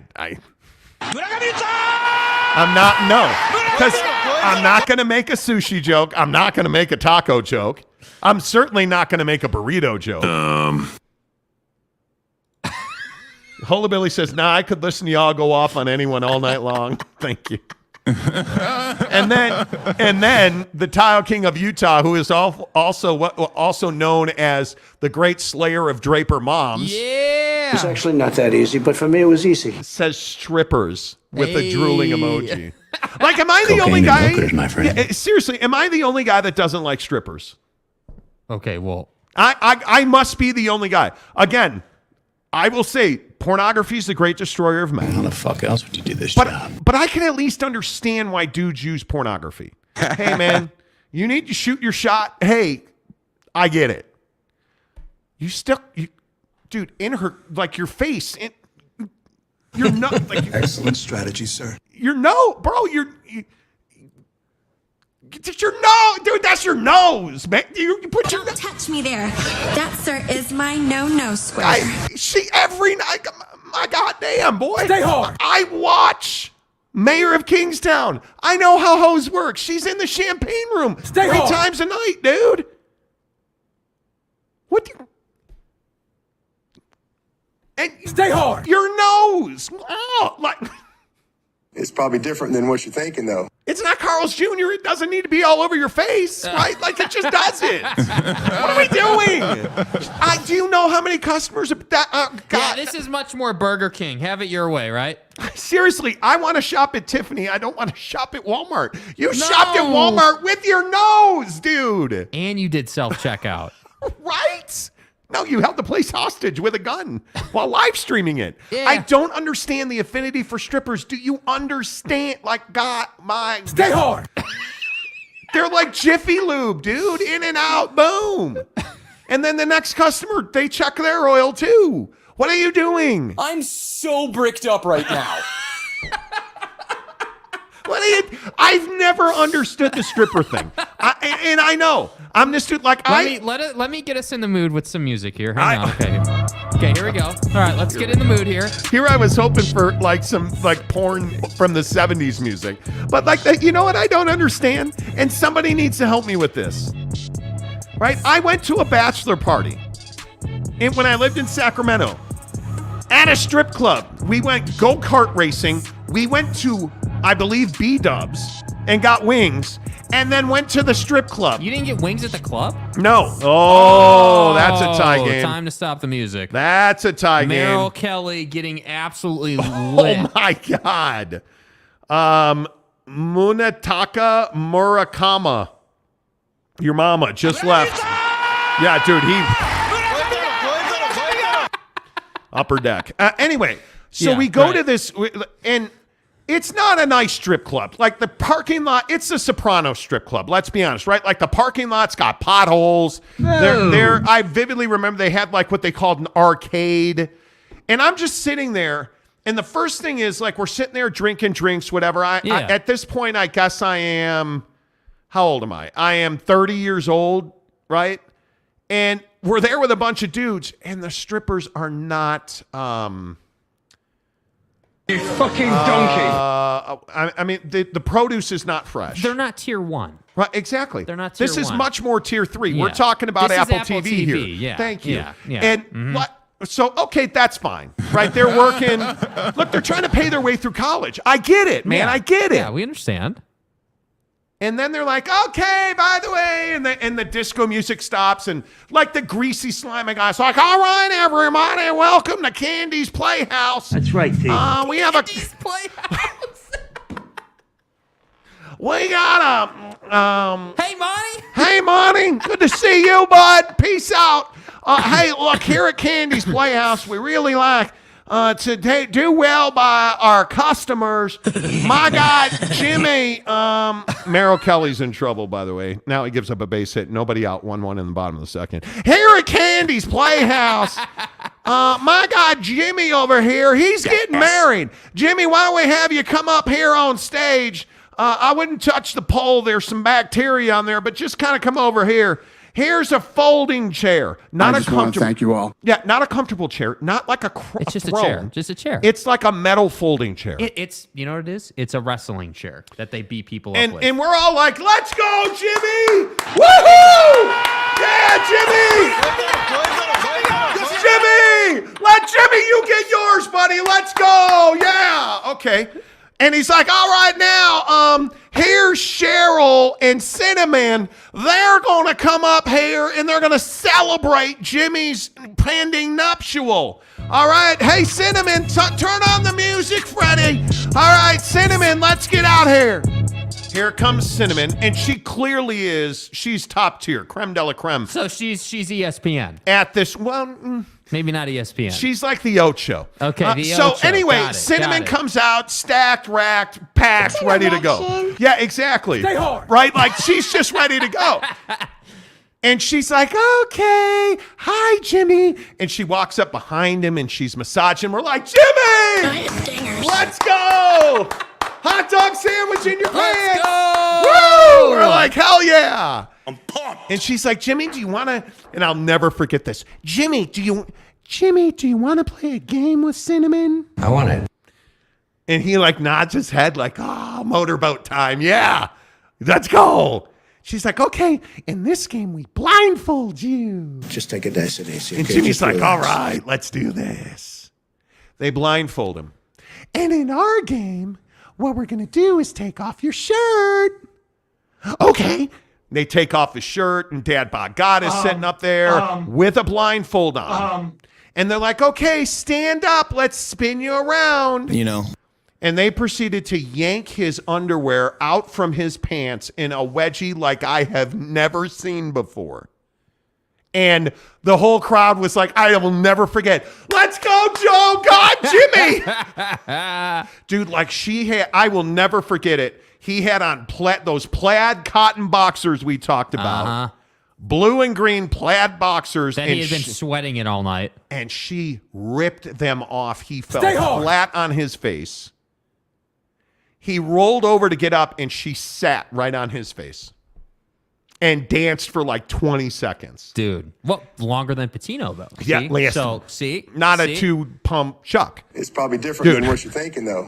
It was one of the most terriblest things I have ever seen. And then all the other dancers proceeded to give him lap dances while he was laying on his back on their stage. And all the dudes were just raining money up there.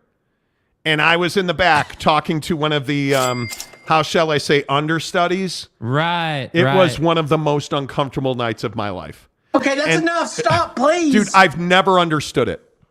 I've never understood it. Yeah. Sounds insane. Brandon Butler says, so you're saying they were $199 versus $999 membership Correct. level Yes, strippers? Yes. Gumby Extra Regular says the disco music stops. When was this? 1975? Yeah. Exactly. Mr. Preston says the produce isn't fresh. Exactly. Gumby Extra Regular says pro tip, strobe lights. Strobe lights light. Yes, they do. Yes, they do. Jorge says Jake having a great time in Japanese. I don't know what you're talking about, bro. Yes, he is. Exactly right. The Great Dane says he put his face in a place that will never be a cleanly place. That was one of the worst things I've ever seen. And I admittedly, I've never had a lap dance, and I've never been like champagne room guy. Never. Now, I will say I have had offers in the massage parlor, but So you almost went Bill Belichickian. Yeah, it's just Can you measure it? And I'm not downgrading anyone who is about that life, a professional. I find it to be disgusting. I'm not a stripper guy at all. Right. Maybe it's because I'm 50. Maybe, I don't know. But I am not, no. Hullabilly says, and then Cinnamon popped out her Cinestick. Oh, geez, could you imagine that? Can you measure it? Dude, do you know how much pain you had to be in? Dude. To have your boxer shorts ripped out the back of your khakis. Nah, I'm good. Like, I'm dude, good, dude. no, man. I'm good. No. Jet Wayman says, 1 pump, 2 pump, here comes the pump truck. Jeez. Okay. Yeah, I've never understood that whole thing. Yeah, it's just a different thing, dude. But again, this is why I go back to Donnie and Stormy Daniels. Why Stormy Daniels? You're Tiger Woods. Why all of those porn stars and call girls? Why a Perkins waitress behind? Like, Tiger Woods was sick. Like, he was sexually addicted. Right. Right? Why is the president of the United States banging Stormy Daniels? Now, it was for his presidency. I get it. Right. But what are you doing? Whatever he wants, dude. What do you? Well, apparently. Yeah. Literally, whatever he wants. Yeah. Gary says Monty experienced G5 strippers and now P5 strippers. Exactly. Exactly right. This is the thing that and that's why when I look at John Morant, I'm like, dude, you just don't have a healthy respect for your level of death. Yeah, you don't get it. You don't get it. I just am not. Yeah, dude, you don't get it. And I'm not sure that he does get it now. Time will tell. Stormy Daniels is going to undo the former president. Dude, I don't know what you were thinking, man. Don't know what you were thinking. And the difference with Tiger Woods is he had all the hot women he wanted. And he wasn't trying to be the president. And it just wasn't good enough. It wasn't good enough. That's the thing I don't understand. And we talked about this a couple of weeks ago. Like, okay, so you're married to a 10. Yeah. Like, she's unbelievable. How long until that's no longer amazing for you? Is it before you're even engaged? Is it 50? Because as men, we're consumers. Right. I think especially in marrying ages, in your 20s, we're consumers. Right. There's no doubt about that. Right. But it's incredible to me. Yeah. Oh boy. Jackson Graham says, Monty, how is your bracket? I will tell you this. I did not do a bracket this year, and it is freeing. Whatever. It is absolutely freeing. DeLambo says, John Morant has a little girl too. Ooh. Yep. Ooh. Joseph Kirkpatrick. My 21st birthday was spent in the Army, and my boys took me to a strip club and got me a lap dance. I was sliding off of a chair and leaned forward Team lean. to move back in the chair, and her head went across my forehead, and I was leaded back to say, are you okay? Her broken nose, blood went in my mouth. Oh, my God. By the way, the bases are now loaded, and the bullpen is getting up. Yeah. Why did Merrill Kelly start this game? I have no idea. Because we talked about this the other day. Why is Merrill Kelly starting this game? No idea, dude. He's a G5, not a P5. And Donut says one man's paradise is another man's parking lot. Well, there's very There's some true. wild shit going on right Didn't even want to go for Brandy Love, went for Stormy. Like, yeah, you know what I mean? And I don't know. Like, I'm a big believer in not watching pornography. I'm not a big fan of Fox. I've never seen her work. She's not unattractive. She's not ugly or anything. And here comes D-Row. Already, Mark DeRosa is going to make a pitching change. Bottom of the second, bases loaded, 1-1. USA and Japan. You're one pitch from getting out of this. Yeah, you have to. That's the hard part. You're one pitch from getting out of this. Ron Nolan says bases loaded. Let's go. Yeah, Merrill Kelly was pissed, dude. Well, he should be. He should be. Kurt Meyer says 2 batters too late. Mr. Preston says, I'd rather enjoy riding an American muscle car than 20 seconds from a stripper. That's what I'm saying. That's what I'm saying, dude. That's what I'm saying. It is what it is. All right. I guess that's it. Show's over. There's some wild stuff going on Twitter right now, apparently. What do you mean? I got tagged in some chain about, what 365 Sports. What do you know? What do you know? 365 is now reporting the Pac-12 deal is less than $25 million. Oh, are you kidding me? What? When you ask them that question, you may get a very unusual answer. See, are you kidding me? And this is the thing that, dude, listen, you guys, I just keep telling you over and over again. as many times as I can say it, Vexes me. that on this show, we've had this story from the beginning, right? And I can only tell you so many times. Everybody, this happens all the time. And Tanner Plummer, I wish you were here because he always says, you guys talk about how right you are all the time. How many times have I said, we'll report it, and then like a month later, people will be like, oh, we have our inside sources. Hey, maybe 365 has it. I don't know. What I'm telling you is we told you weeks ago. Yeah. $22 million for 5 years. That's what we were told by a TV industry source. Yeah. Weeks ago now. Weeks ago. Yeah. $22 million for 5 years. We've had that for over a month, I believe. Yeah. We've told you originally it was $25 million. ESPN and Amazon, we told you it was going to be 2 games a week on ESPN and a game of the week on Amazon is what we were told right. by TV industry sources. We confirmed that through multiple people. Yeah. And now people are reporting, hey, Amazon wants a game of the week on Friday. Here, take it. See ya. We've told you, hey, Fox is out. We told you in August that Fox told the Pac-12 we're not interested. Yeah. That the Pac-12, the only thing that Fox wanted from the Pac-12 was a basketball game or 2 a week. Yep. Pac-12 said no. Fox said, okay, good luck.